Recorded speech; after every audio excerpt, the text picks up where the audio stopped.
Hello, నేను మీ CS రావు.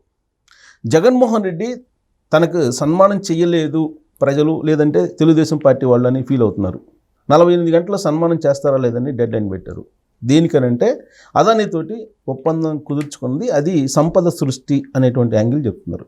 అసలు ఏం జరిగింది, అసలు ఆయన పేరు ఉందా లేదా దాంట్లో, అసలు ఆయనకి సన్మానం చేయాలా లేదా మరో కోణంలో ఏదన్నా చేయాలా అనే దాని మీద మనం విశ్లేషణ చేసుకునే ప్రయత్నం చేద్దాం. ప్రస్తుతం మన దగ్గర సువీరయ్య గారు అలియాస్ సుంకర వెంకటేశ్వర గారు ఉన్నారు. ఎంతో ఇంటరాక్ట్. సార్ నమస్తే. నమస్కారం సువీరయ్య గారు. సన్మానం చేయాల్సిన దానికి బదులుగా విమర్శించడం ఏంటి, మీరు బహిరంగ క్షమాపణ చెప్పండి, 48 గంటలు టైం ఇస్తున్నానని చెప్పారు. ఆల్మోస్ట్ 48 గంటలు గడుస్తుంది అనుకుంటా. మరి ఏంటి, ఆయనకి సన్మానం చేయాలా? పిచ్చి ముదిరింది రోగాలు తలకు చుట్టమని ఏంటంటో ప్రాలాపనలు అన్నమాట ఇవన్నీ కూడాను. నిజంగా అటువంటి వ్యక్తి నాయకుడిగా కానివ్వండి, వ్యక్తిగా కానివ్వండి, అదే ఇరాన్, ఇరాక్ లాంటి గల్ఫ్ కంట్రీస్లో, సౌదీ అరేబియా లాంటి కంట్రీస్లో ఉంటే బహిరంగంగా ఉరేయటం కానీ రాళ్ళతో కొట్టి చంపేయటం కానీ జరిగేది. అటువంటి అవినీతి పౌరుడిని, అటువంటి విచ్చలవిడితనంగా బహిరంగంగా దోసుకుని ప్రజా సంపదను దోసుకున్న వ్యక్తి ఆ సమాజం అసలు ఎట్టి పరిస్థితుల్లో ఉపేక్షించేది కాదు. కానీ అర్థం చేసుకోలేనటువంటి వాళ్ళే తను విమర్శిస్తున్నారు అంటున్నాడు. తన అర్థం ఇప్పుడు తన ఒక అజ్ఞానంలో కొట్టుమిట్టాడుతున్నాడు. ఇంకా తను ముఖ్యమంత్రి అనేది ఒక భ్రమల్లో. ముఖ్యమంత్రి ఉన్నంతకాలం నేను ఒక పెద్ద నియంత్రణ, నేను అసలు బయటికి రానని చెప్పి చుట్టూ తెరలు కట్టుకుని చెట్లు కొట్టేసేసి ఒక అసాంఘికంగా ఒక నియంతృత్వ పోకడలో 1000 మంది పోలీసులు పెట్టుకుని చుట్టూ ఇనప గేట్లు పైన ఒక 1000 కోట్లు పెట్టి ఇనప గేట్లు పెట్టేసుకుని అటువంటి ఒక దీంట్లో బతికాడు. ఇప్పుడు మళ్ళీ బయటకు వచ్చేసి చాలా నేను గొప్పవాడిని, అదే పిచ్చిగా పెంచాడు. ఇప్పుడు ఒక పిచ్చోడి గురించి మనం ఏం మాట్లాడతాం చెప్పండి. అంటే 1,00,000 కోట్లు మిగిలిచ్చాను ఆంధ్రప్రదేశ్ ప్రజలకని అంటున్నాడు కదా. అసలు అరాచకవాది. ఏమైనా మాట్లాడు, నోటికి ముట్టికి తేడా లేదు. ఒక మనిషి ఆ వీడియోలో చూస్తా అంటే కూడా అది ప్రీ రికార్డెడ్ వీడియోని మీడియా సమావేశం అనే పేరుతో రిలీజ్ చేస్తున్నారు. నిజంగా తనకు దమ్ము ధైర్యం ఉంటే మీడియా సమావేశం పెట్టి విజయవాడ ప్రెస్ క్లబ్లో మీడియా సమావేశం పెడితే అప్పుడు మాట్లాడవచ్చు. అది నిజమైన మీడియా సమావేశమా, ఎవరితో మాట్లాడాడు అనేది. అక్కడ ఎవరు లేకుండా కెమెరామెన్ 4-5 గన్మెన్లు చుట్టూ పెట్టుకుని వాళ్ళతో మాట్లాడుతూ ఊరిని వాళ్ళకి చెప్పినట్టు చెప్పేసి ఆ వీడియో క్లిప్పింగ్లు చేసి బయటకు వదలటం. వాళ్ళు చెప్పేదేమో 10ంటికి వీడియో, 3ంటికి వీడియో పత్రికా సమావేశం అని చెబుతారు, బయటకు రిలీజ్ చేస్తారు. ఆ మాట్లాడేది ఇప్పుడు విజువల్ చూస్తే 10:30 ఉంటుంది. ఉదయం 10:30కి అతని వాచ్లో మనకు టైం కనపడుతూ ఉంటుంది. ఇదంతా అరాచకం. అతను ఒక సంఘ విద్రోహ మనిషి. అతనితో మాట్లాడటం కూడా నాకు అసహ్యం కూడా. సరే, మీలాంటి వాళ్ళు అసహించుకుంటున్నారు, విభేదిస్తున్నారు, ఓకే. కానీ కర్మ, ఆంధ్రలో కర్మ అండి అది. అటువంటి ఆయన నాయకుడిగా చేయటం, ఎన్నుకోవటం, 5 ఏళ్ళు భరించడం, ఇంకా అటువంటి దుర్మార్గుడికి ఒక 20-25% ఇంకా సైకో ముండా కొడుకులు జనాలు సమాజంలో ఉండే అదవులు ఇంకా సమర్థించడం ప్రజల్లో దురదృష్టం. ఇంకా రాష్ట్రం గతి అంతే, అదో గతి. ఇంకా దాన్ని ఎవడో బాగు చేయలేడు కూడా. ఇప్పుడు ఆయన ఏదైతే చెప్పారో, మొత్తం రాష్ట్ర చరిత్రలో ఎప్పుడు లేని విధంగా తక్కువ రేటుకి నేను కుదుర్చుకున్నాను, ₹2.40. మరి ఎందుకు అమెరికాలో ఎందుకు కేసు బుక్ చేశారు? దాంట్లో ఎందుకు మెన్షన్ చేశారు ఇతని పేరు? 54 పేజీల దాంట్లో క్లియర్గా రాశారు కదా. అమౌంట్ $1,700 కోట్లు, $1 మిలియన్ అక్కడ ఇచ్చినట్టు అనేది దాంట్లో ఆధారాలు జరిగినాయి కదా. దేశం కానీ దేశం కదా. ఆ కోట్లు చంద్రబాబు చేతిలో ఉన్నాయి. ఇది ఆ మాట కూడా అంటారు. చంద్రబాబు అమెరికాలో కూర్చొని నాట ఉన్నాయి కదా సంఘాలు, వీళ్ళతో చేసుకుని కావాలని నా మీద అబాండాలు వేయించారు అని అంటే పోలోమని నిజంగా నమ్మే ఎదవలు కూడా సమాజంలో ఉంటారు, దాన్ని మోసేవాళ్ళు కూడా ఉంటారు. అటువంటి సైకోలు కూడా ఇప్పుడు సోషల్ మీడియాలో పుష్కలంగా ఉన్నారు కదా. వాళ్ళు ఓసలు లెక్క పెడుతున్నారు, కానీ ఎదవలు చాలామంది ఇంకా ఉన్నారు. కొంతమంది వాళ్ళే చెబుతున్నారు జగన్మోహన్ రెడ్డి పేరు ఎక్కడ ఉంది, లేకుండానే ఉన్నట్టు చెబుతున్నారని. అసలు చదివి వస్తే కదా వీళ్ళకి రావాలి కదా, చదవటం రావాలి కదా. 54 పేజీల్లో ఎక్కడ ఉందో చూపిస్తాం రమ్మనండి, ఎక్కడెక్కడ ఉందనేది అందరూ విఘ్నులైన వాళ్ళందరికీ తెలిసింది. ఇవాళ పార్లమెంట్కి ఎందుకు అంత అట్టుడుకుతుంది? ఏమీ లేకపోతే పార్లమెంట్లో నడుస్తుంది కదా, దేశంలోనే నడుస్తుంది కదా. ప్రపంచ దేశాల్లోనే ఇది ఒక ఇదిగా అదాని కంపెనీలోంచి ప్రపంచ దేశాలన్నీ వైదొలుగుతున్నాయి కదా. మా దేశంలో నువ్వు రావద్దు, మా దేశంలో నువ్వు పెట్టుబడి పెట్టొద్దు అని చెప్పి ప్రభుత్వాలన్నీ వైదొలుగుతున్నాయి కదా. అది అందరికీ తెలిసింది కదా. ఇంకా మందులు వేసుకుని ఆ మందుల మొత్తులో ఉండి పిచ్చిగా వాగుతాయంటే దానికి మనం ఏం విశ్లేషిస్తాం? విఘ్నుడితో మాట్లాడి ఆయన చెప్పింది కూడా, ఆయన సొంత మీడియా ఉంది, ప్రజల్లోకి తీసుకెళ్తున్నాడు. ఆయన చెప్పింది కూడా వింటారుగా, వినేవాళ్ళు ఉన్నారు. అదే నేను 25-30 మంది యాదవులు ఉన్నారు సైకోలు. ఇప్పుడు మీరు సెంటర్ రాసుకునే వాళ్ళు 170-80 మంది ఉంటారండి. అందరూ సెంటర్ రాసుకుంటే మీరంటే 14 ఊళ్ళో ఉండరు అనుకోండి. మీరు రాసుకున్న సెంట్ ఎందుకు రాసుకుంటే ఆడు పెంట రాసుకుంటాడు. ఎందుకంటే మాకు వాళ్ళకి పడదు కాబట్టి మేము పెంటే రాసుకుంటాం అంటాడు. దానికి ఏం చెబుతాం, ఎందుకు రాసుకున్నారు అంటే ఇక 4 బుద్ధులు అటువంటి. ఇప్పుడు మంచి విఘ్నుడు మాట్లాడిన దాని మీద మనం విశ్లేషించవచ్చు. ఒక ఆర్థికవేత్త, ఓ మెచ్యూర్డ్ పొలిటీషియను, ఏదన్నా విషయం పరిజ్ఞానం ఉండాళ్ళ మీద మాట్లాడితే మనకు కూడా జ్ఞానం పెరుగుతుంది. ఒకవేళ మనం జ్ఞానం కాకపోయినా దాని మీద తర్కించామనుకోండి, స్పందించి మేధోమథనం చేసామనుకోండి, వాళ్ళ ద్వారా మనం తెలుసుకోవచ్చు, లేదా దాన్ని తప్పని మనం నిరూపించవచ్చు పోటీగా. ఓ పిచ్చోడితో మనం ఎక్కడ పోటీ పడతాం? పిచ్చివాగుడికి ప్రతిసారి దాని మీద విశ్లేషించాలంటే అంటే ఆయన ఏమంటే ఆంధ్రప్రదేశ్ సీఎం అని అన్నారు కానీ జగన్మోహన్ రెడ్డి అని పేరు ఎక్కడా లేదు కదా. ఎవడో మరి ఏ బొగ్గాడు ఉన్నాడు 1924 మధ్యలో? ఎవడుంది ముఖ్యమంత్రిగా ఉంది? ఎవడు మరి చెప్పాలి కదా. అదానితో చేసుకుంది ఎవరు? అదాని ఆ టైంలో ఏ టైంలో చేసుకున్నాడు? పోనీ చంద్రబాబు ముఖ్యమంత్రిగా ఉండగా 14-19లో చేసుకున్నాడా అదాని ఎప్పుడన్నా? మరి అదాని నువ్వు రహస్యంగా వాటేసుకుని ముద్దులెట్టుకొని ఏం చేశారు? ఎందుకు వచ్చాడు? నువ్వు పబ్లిక్ డొమైన్లో నీ ఇంటికి పెళ్ళికి రాలా, లేకపోతే పెళ్లి సంబంధాలకు రాలా. ఒక దేశంలో ఒక దాన్ని ఏమనాలంటే అనైతికమైన వ్యాపారంతో విశృంఖలంగా పెరిగిపోయిన వ్యక్తి, వ్యాపారవేత్తగా అసాంఘికమైన కార్యకలాపాలతో విస్తృతమైన సంపదను పెంచుకున్న కళ్ళ ముందు 10 ఏళ్లలో పెరిగిన వ్యక్తి ప్రపంచ స్థాయిలో. అటుంటాడు నువ్వు ఒక అసాంఘిక శక్తి, ప్రపంచంలోనే ఎవడో చేయలేనంత అవినీతి నువ్వు చేసావు తండ్రిని అడ్డం పెట్టుకుని.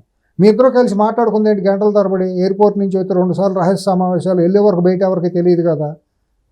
ఏం మాట్లాడుకున్నట్టు చెప్పి తీరాల్సిందే కదా. ఏమి సార్ అప్పుడే కదా ఈ టైం కూడా ఉంది, ఏ టైంలో అగ్రిమెంట్లు జరిగారు అనేది అమెరికా కోర్టులో మెన్షన్ చేశారు కదా. అమెరికా కోర్టులో మెన్షన్ చేశారు, కానీ జగన్మోహన్ రెడ్డి గారు ఏమంటున్నారు, ఈ ఒప్పందాలు కుదుర్చుకోవడానికి ముందు ఆ తర్వాత కూడా మేము అనేక సార్లు కలుసుకున్నాం, కానీ వేరే విషయాలు మాట్లాడుకున్నాం, కానీ లావాదేవీలే మాట్లాడుకున్నారు. దాంట్లో క్లియర్గా ఉంది, చీఫ్ మినిస్టర్ ఆఫ్ ఆంధ్రప్రదేశ్ అని క్లియర్గా రాసి ఉంది. దాంట్లో 54 పేజీల దాంట్లో మీరు సోదాహరణంగా చదివితే దాంట్లో మెన్షన్ చేసి ఉంది. ఏ పేజ్లో అంత చదువుకోమనండి వాళ్ళని. ఉన్నారు కదా చార్టెడ్ అకౌంటెంట్లుగా దొంగ కంపెనీలు పెడతాం, సూట్ కేసు కంపెనీలు పెట్టడంలో విఘ్నులు ఉన్నారు కదా. వాళ్ళలో కూడా పందిని చేసి మాట్లాడగలిగే వాళ్ళు స్పోక్స్ పర్సన్స్గా ఉన్నారు కదా. అంబటి రాంబాబు లాంటి మేధావులు ఉన్నారు కదా, గొప్ప అంతర్జాతీయ విశ్లేషకులు. వాళ్ళతో చదివించుకోమనండి మరి, ఇంగ్లీష్ వచ్చి ఉంటే. కానీ ఇక్కడ లాజిక్ ఏం చేస్తున్నారంటే, మేము కలుసుకున్నంత మాత్రం ఒప్పందాల గురించి కాదు మేము మాట్లాడుకుందాం. మరి ఏం మాట్లాడుకున్నారు? అంతర్జాతీయ డ్రగ్స్ గురించి మాట్లాడుకున్నారా? పోర్టులో డ్రగ్ ఏమైపోయింది? గంగవరం పోర్టులో, కాకినాడ సీ పోర్టులో, అదే కృష్ణపట్నం పోర్టులో జరిగిన డ్రగ్ లావాదేవీలు మాట్లాడుకున్నారు. ఏం మాట్లాడుకున్నారు? ఏమి పెట్టుబడులు పెట్టాడు అదాని, వచ్చి ఆంధ్రప్రదేశ్ని ఏం ఉద్ధరించాడు? నువ్వేం ఉద్ధరించావు? 5 ఏళ్ల పాటు రాష్ట్రాన్ని సర్వనాశనం చేసి. చీకటి కోణం, దౌర్భాగ్యం ఏంటంటే పొంగే పాలలో విషం చుక్కలాగా పడిందండి వైసీపీ అనేది 2019లో. అది లేకపోతే ఉధృతంగా పెరిగింది. దురదృష్టం, ఆంధ్రుల దురదృష్టం, దౌర్భాగ్యం. ఇక నాలుగు కర్మ నెత్తిన పట్టుకుంది, శని నెత్తిన కూర్చుంది. వచ్చాడు, మొత్తాన్ని సర్వనాశనం చేసేసాడు. కనుసూపు మేరలో రాష్ట్రం అభివృద్ధి జరుగుతుంది, బాగుపడుతుందనే ఇదైతే మాత్రం కనపట్టలేదు నాబోటి వాళ్ళకి. ఎందుకంటే నేను హైదరాబాద్లో ఉంటాను కాబట్టి ఆ మాట మాట్లాడితే కొంతమందికి ఇబ్బంది కలగవచ్చు. హైదరాబాద్లో కూర్చున్నట్టు మాట్లాడతారు, మా రాష్ట్రం మీద అసూయ అది ఇదని అనొచ్చు జనాలు. బట్ వాళ్ళ ఒపీనియన్ వాళ్ళది అనుకో. నా సొంత ఒపీనియన్ అయితే మాత్రం చక్కగా వృద్ధిలోకి వచ్చి ఫలాలు ఇచ్చి చక్కటి ఈ పాటికి ఎంతో గొప్పగా ఉండేది రాష్ట్రం. ఆ 5 సంవత్సరాలు కనుక దరిద్రం రాకుండా ఉండుంటే రాష్ట్రానికి ఈ పాటికి ఆ భారతదేశంలోనే ఒక అగ్రశ్రేణి రాష్ట్రంగా అభివృద్ధి చెంది ఉండేది అన్ని రకాలుగా. ఆ గ్రోత్ని వచ్చే పెట్టిన మొక్కల్ని ఇప్పుడు మీరు రాయలసీమలో తాడిపత్రి ఆ చుట్టుపక్కల ఫ్యాక్షన్ వాళ్ళు మన పులివెందుల ప్రాంతంలో చీనీ తోటలు నరికేస్తారు ఫ్యాక్షన్స్, గుర్తుందా? తెలుసు కదా, చాలా సంఘటనలు జరిగాయి. పడనాళ్ళు ఆడు పెంచుకుంటూ వచ్చి పంటకు చేతికి వచ్చే టైంకి బోర్లు పూర్తి చేసేయటం, రాళ్ళు వేసేసి బోర్లు పూర్తి చేయటం, కరెంట్ మోటార్ లోపలికి వదిలేసేయటం, అది మరి పైకి తీయలేరు, చెట్లన్నీ కొట్టేయటం చేస్తారు. అట్టాగే ఈ దుర్మార్గుడు వచ్చి ఏం చేశాడంటే చక్కగా ఫలాలు చేతికి వచ్చే టైంలో పెద్ద పెద్ద ఇన్వెస్టర్స్ మంచిగా వచ్చి రాష్ట్రంలో ఒక దిశానిర్దేశం జరిగే టైంలో ఈ దుర్మార్గుడు వచ్చేసాడు.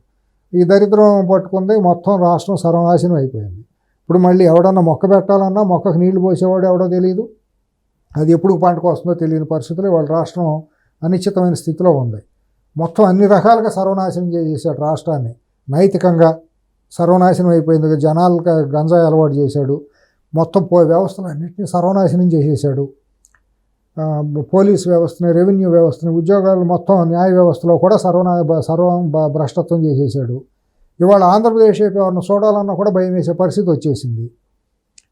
అక్కడ ఏదన్నా న్యాయం జరుగుతుందనేది కూడా వాళ్ళకి 6 నెలలు అయితే ఇంతవరకు కూడా అక్కడ అవినీతిలో రాటు తేలిపోయిన పోలీస్ ఆఫీసర్లు ఎవరెవరైతే ఉండారో దుర్మార్గం చేశారు కదండి. కాలకేయులు బాహుబలి సినిమాలో కాలకేయులు మించి కదా దౌర్భాగ్యాలు చేసింది అక్కడ అసలు IPS ఆ రాష్ట్రాన్ని ఏ స్థాయికి తీసుకెళ్ళారంటే గంజాయి తాగి ఆ, పోలీసుల మీద మొన్న తిరగబడి కొట్టారు కొట్టారు కోర్టులోనే కొట్టారు గంజాయి తాగి గంజాయి తాగి. ఆ స్థాయికి వెళ్ళిపోయింది ఆ ఇది రాష్ట్రం. ఇవాళ రిపోర్ట్ అవని కొన్ని వందలు ఉన్నాయండి. ఉమ్. ముసలమ్మల్ని రేప్ చేసిన కేసులు ఉన్నాయండి ఊళ్ళల్లో, గంజాయిలు తాగి గంజాయి తాగి బయటికి చెప్పుకోలేదు, రిపోర్ట్లు అవ్వలేదు. ఎన్నో రేప్ కేసులు జరిగినాయండి. రోడ్ల మీద కొట్లాట్లు, బైక్ యాక్సిడెంట్లు, కాళ్ళు చేతులు ఇరిగిపోయిన వాళ్ళు ఎంత ఉన్నాయి. ఉమ్. ఎన్ని పుంకాలు ఎన్ని ఆడపిల్లల మీద, ఆడపిల్లలు కూడా గంజాయికి అలవాటు పడ్డారు, మీకు తెలుసో లేదో. ఉమ్. కాలేజీల్లో స్కూల్లో చదివే ఆడపిల్లలు కూడా గంజాయికి అలవాటు పడి విశృంఖలంగా తిరిగారు. మన పాత రోజుల్లో హిప్పీలని పెట్టుకొని తిరిగేవాళ్ళు. ఉండేవాళ్ళు, గోవాల్లో బీచ్లో తిరుగుతూ ఉంటారు గంజాయి ఇది తాగుతా. అట్లా ఆల్మోస్ట్ అట్లా తయారు చేసేసాడు రాష్ట్రాన్ని. ఒక లాండ్ ఆర్డర్ లేదు. పోలీసులో 50% దౌర్భాగ్యులు అందరూ కూడా ఈ దుర్మార్గమైన అనైతికమైన వ్యాపారానికి అలవాటు పడిపోయారు, గంజాయిలో వాటాదారులుగా. లేకపోతే IPS లాపనం చేయటం. ఎక్కడో ఒక అమ్మాయిని తీసుకొచ్చి నత్వాని అమ్మాయిని, ఉమ్. జత్వానీనో ఒక అమ్మాయిని తీసుకొచ్చి అక్కడ 40 రోజులు డిటైన్ చేయటం ఏంటి, ఆ అమ్మాయిని అంత దారుణంగా చేయటం ఏంటి? అసలు చట్ట వ్యతిరేకం కదా. ఇటువంటి ఇంకెన్ని కేసులు ఉన్నాయి అక్రమంగా వెళ్ళి నన్ను కొట్టారంటే వాళ్ళ మీద కేసులు పెట్టి ఎంతమంది మీద పెట్టారు. కానీ ఇవన్నీ కళ్ళకు కనిపిస్తూ ఉంటే ఆ, నేను చేసినటువంటి మంచి ఇంకా కనిపిస్తుంది. నేను రేపు జనవరి నుంచి మళ్ళీ వారానికి 2 రోజులు పార్లమెంట్ కాన్స్టిట్యూన్సీ యూనిట్గా తీసుకొని ప్రజల్లోకి వెళ్తున్నాను అంటే వెళ్ళమనండి, వెళ్తే ప్రజలు చెబుతారుగా. ఏ మొహం పెట్టుకుని వెళ్తాడు, ఏం మాట్లాడతాడో తెలుస్తుందిగా. ప్రజలు ఏం మాట్లాడతారో తెలుస్తుందిగా. వెళ్ళాలనే కోరుకోవాలి మనం కూడా.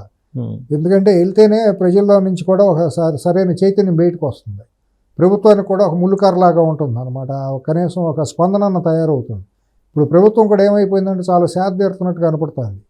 మాకెవడో లేడు, మాకు తిరుగులేదన్న భ్రమంలో ప్రభుత్వంలో ఉన్న మంత్రులు వీళ్ళందరూ కూడా వెళ్తున్నారు.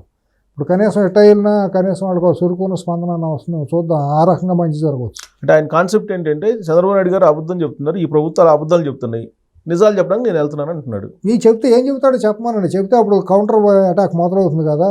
ఏం నిజాలు చెబుతాడు? బాబాయిని ఎవరు చంపారో చెబుతాడా? వివేకానంద రెడ్డిని ఎవరు చంపాడో చెప్పమనండి. కోడికత్తి కేసు ఏమైందో చెప్పమనండి. డ్రైవర్ సుబ్రహ్మణ్యాన్ని ఎవరు చంపితే నువ్వు ఎమ్మెల్సీ ఇచ్చావో చెప్పమనండి. అబ్దుల్ సలాంని ఎవరు చంపారో చెప్పమనండి. ఈ కొన్ని వందలు ఉన్నాయి కదా. మరి మైన్స్ అంతా ఎవరు ట్యాక్సులు కట్టారు, ఇసుక ఎవరుగా తోలుకుపోయారు, మైన్స్ అని ఎవరు గుప్పిట్టా ఉంటే ఇదైని. ఇక ఒకటి కాదు, మనం మాట్లాడాలంటే రాసుకునే ప్రిపేర్ అయ్యి రాలా. మొత్తం 5 ఏళ్ల జరిగిన అరాచకాలు నువ్వేం చెప్పగలవో, ఒక్కొక్క కాన్స్టిట్యున్సీలోకి వెళ్తే ఎన్ని రోజులు చెప్పగలవో చెబుదాం, అడుగుదాం. పార్లమెంట్లో అన్నీ చెప్పొచ్చు. నువ్వు అదానికి పోర్టులన్నీ ఎట్లా రాసి ఇచ్చేసావు? అమరావతి నువ్వు ఎందుకు నాశనం చేసేసావు ఒక్క గుప్పుడు మట్టి తీయకుండా? పోలవరాన్ని ఎందుకు నాశనం చేసేసావు ఒక్క 100 కోట్ల పని కూడా చేయకుండా? ఏం చెబుతావు? ఏమో సిగ్గుశారం అక్కడ ఏం మాట్లాడతావు నువ్వు వచ్చి? అంటే ఆయన మీద అబద్ధాలు చెప్తున్నాను. అదానికి జగన్మోహన్ రెడ్డి గారికి మధ్య ఒప్పందం కాదు అది, కేంద్ర ప్రభుత్వానికి అంటే సిక్కీకి రాష్ట్ర ప్రభుత్వానికి మధ్య జరిగిన ఒప్పందం అంటాడు ఆయన. మరి సిక్కీకి సంతకం పెట్టింది ఎవరు? నువ్వేగా సిక్కీతో చేసుకుంది. సిక్కీ ఇంటర్ని ఎవరితో చేసుకున్నారు? సిక్కీ ఇప్పుడు నీ ఎడం చేది నా పొర చేయి పెడతానని అంటవే కదా. సిక్కీ అనే దాన్ని ఒక అడ్డం పెట్టాడు అదాని కేంద్ర ప్రభుత్వం ద్వారా. కేంద్ర ప్రభుత్వం ఎవరు గుప్పిట్టో ఉంది? అదాని గుప్పిట్టో ఉంది. ఇదంతా కామన్ సెన్స్ తెలియదు ఎవరికి, ప్రజలకు తెలియదా? నిన్నేదో కాపాడవచ్చు. మోడీ నిన్ను ఒక దత్తపుత్రులాగా, నిన్ను ఒక విష నాగులాగా నిన్ను కాపాడుతున్నాడు. ఎందుకంటే నువ్వు ఒక విషనాగు. నీ విషనాగుతో అతనికి ఏదో కొన్ని రాజకీయ లబ్ధులు ఉన్నాయి కాబట్టి ఈ విషనాగుల్ని కాపాడుతుంది బీజేపీ. గత 10 ఏళ్ళుగా మన దేశంలో చూస్తున్నాం కదా. ఈ నాగస్వరం పెట్టి ఓడటం, ఈ పాముల్ని, ఈ విషసర్పాలను దేశంలో పెంచి పోషిస్తున్నారు. మతత్వాన్ని ఇటువంటి అసాంఘిక అనైతికంగా అవినీతి పరులందరినీ బీజేపీ పోషించుతుంది అనేది వాస్తవం. వాళ్ళ యాక్షన్ తీసుకోవాలా. తీసుకుంటే 10 ఏళ్ల పాటు నువ్వు కోర్టులు ఎగ్గొట్టేసేసి 11 ఏళ్ల పాటు బెయిల్ మీద ఎట్టా ఉంటాడండి? మోడీ బీజేపీ అంత అనైతికమైన పార్టీ అయితే, అంత గొప్పగా ధర్మాన్ని న్యాయాన్ని కాపాడితే బీజేపీ, ఈ దుర్మార్గుడు 10 ఏళ్ల పాటు ఎట్టా ఉంటాడంటే? వివేకానంద రెడ్డి హత్య కేసులో ఎవరో దోషి ఎవరో తెలియకుండా ఎట్టా ఉంటుందండి? అంటే ఇప్పుడు ఆయన ప్రజాస్వామ్యానికి ప్రాథమిక హక్కులు భంగం కలుగుతుంది, ఇది మంచిది కాదు అంటున్నట్టుగా. అసలు ప్రాథమిక 5 సంవత్సరాల్లో రాజ్యాంగం అనేది ఉందా? ప్రాథమిక హక్కులు ఎక్కడ ఉన్నాయా? పౌర హక్కులు ఎక్కడ ఉన్నాయా? నువ్వు చేసింది ఏంటి? 50 రోజుల పాటు చంద్రబాబు నాయుడు తీసుకెళ్ళి అరెస్ట్ చేసావు. ఏం కేసు ప్రూవ్ చేసావు? ఎయిన్ రోడ్డుని వేసినట్టు ఇన్నర్ రింగ్ రోడ్ అనేదంటే అసలు అలైన్మెంటే లేదు దానికి. దాంట్లో అవినీతి జరిగిందని ఒక దుర్మార్గమైన ఇది చేసావు కదా. ఎంతమంది మీద సోషల్ మీడియాలో పోస్టులు షేర్ చేసినందుకు నువ్వు పెట్టి ఆడపిల్లల మీద, మగవాళ్ళ మీద, ముసలాళ్ళ మీద, అది హక్కులు కదా. సిగ్గుశరం లేకుండా మొన్న ఈ దౌర్భాగ్యులు వైసీపీకి చెందిన వాళ్ళు హైకోర్టుకి వెళ్ళారు కదా, భావప్రకటన స్వేచ్ఛ అని. అప్పుడు దౌర్భాగ్యుడు డీజీగా చేసినాడు, ఏమన్నాడు, భావప్రకటన స్వేచ్ఛలో రాళ్ళు ఇసిరితో చెప్పులు ఇసిరితో తప్పు అన్నాడు. ఆడు ఎట్టా అయ్యారండి డీజీగా? ఐపీఎస్కి ఎట్టా సెలెక్ట్ అయ్యాడు? సిగ్గుశరం ఉండాలి ఇటువంటి ఎదవలందరూ. నువ్వు గులకరాయి డ్రామా ఏం ఆడావు? ఎన్ని అడుగుతాం, ఎందుకు అడగరు? ప్రజలు అడుగుతారు, రేపు పొద్దున అడుగుతారు. రావాలనే కోరుకుంటున్నారు. రావాలి జగన్ అన్నారు కదా, ఇప్పుడు సగ్గా ఆహ్వానిస్తారు. వస్తే అన్నీ అడుగుతాం బహిరంగంగా. ఎందుకు అడగకుండా ఉంటారు? ఏ మొహం పెట్టుకుని వస్తాడు? ఎన్ని వందల ఉద్యోగాలు ఇప్పించావు, ఎన్ని వేల ఉద్యోగాలు ఇప్పించావు, ఎన్ని కంపెనీలు వచ్చినాయి రాష్ట్రానికి, ఎన్ని కంపెనీలు తరలిపోయినాయి, రైతులు ఎంతమంది ఆత్మహత్య చేసుకున్నారు, గిట్టుబాటు ధరలు ఎక్కడొచ్చినాయి, నువ్వు ఎన్ని కోట్ల రూపాయలు అప్పు చేసి ఎంత ఇచ్చావు, ఎంత దోసుకున్నావు, నువ్వు మరి లిక్కర్తో నువ్వు చేసిన వ్యాపారం ఏంటి? జీరో వ్యాపారం. నువ్వు దొంగ బ్రాండ్లు తీసుకొచ్చి అసలు బ్రాండ్లు అన్నింటినీ కల్తీ మద్యాన్ని అమ్మి ఎన్ని వేల మందికి జీవితాలు నాశనం చేసావు, ఎంతమందికి పిల్లలకి నువ్వు విద్యను నాశనం చేసావు, సర్వనాశనం చేసావు విద్యా వ్యవస్థని. అసలు నువ్వు ఏ రోజు ఇంట్లోంచి గడప దాటి బయటకు వచ్చావు, ఏ రోజు నువ్వు రివ్యూ చేసావు మా పోర్ట్ఫోలియోని? ఎక్కడన్నా సెక్రటరియట్లో కూర్చుని ఒక రెవెన్యూని, ఒక ఎక్సైజ్ని, ఒక మైన్స్ని ఎక్కడన్నా చూసావా? మంత్రుల్ని డమ్మింగ్ చేసేసి ఒక పక్కన నీ పాలేరుని ఒకటి పెట్టుకుని అతనితో మొత్తం మాట్లాడించావు కదా, రాజ్యాంగేతర శక్తిగా పెట్టుకుని. ఏం మొహం పెట్టుకుని నువ్వు మాట్లాడతావు? దౌర్భాగ్యం కొద్దీ ఎదవలు కాబట్టి ఆంధ్రప్రదేశ్ ప్రజలు పనికిమాలిన లఫంగులు కాబట్టి నీకు ఓటేశారు మెజారిటీ ప్రజలు.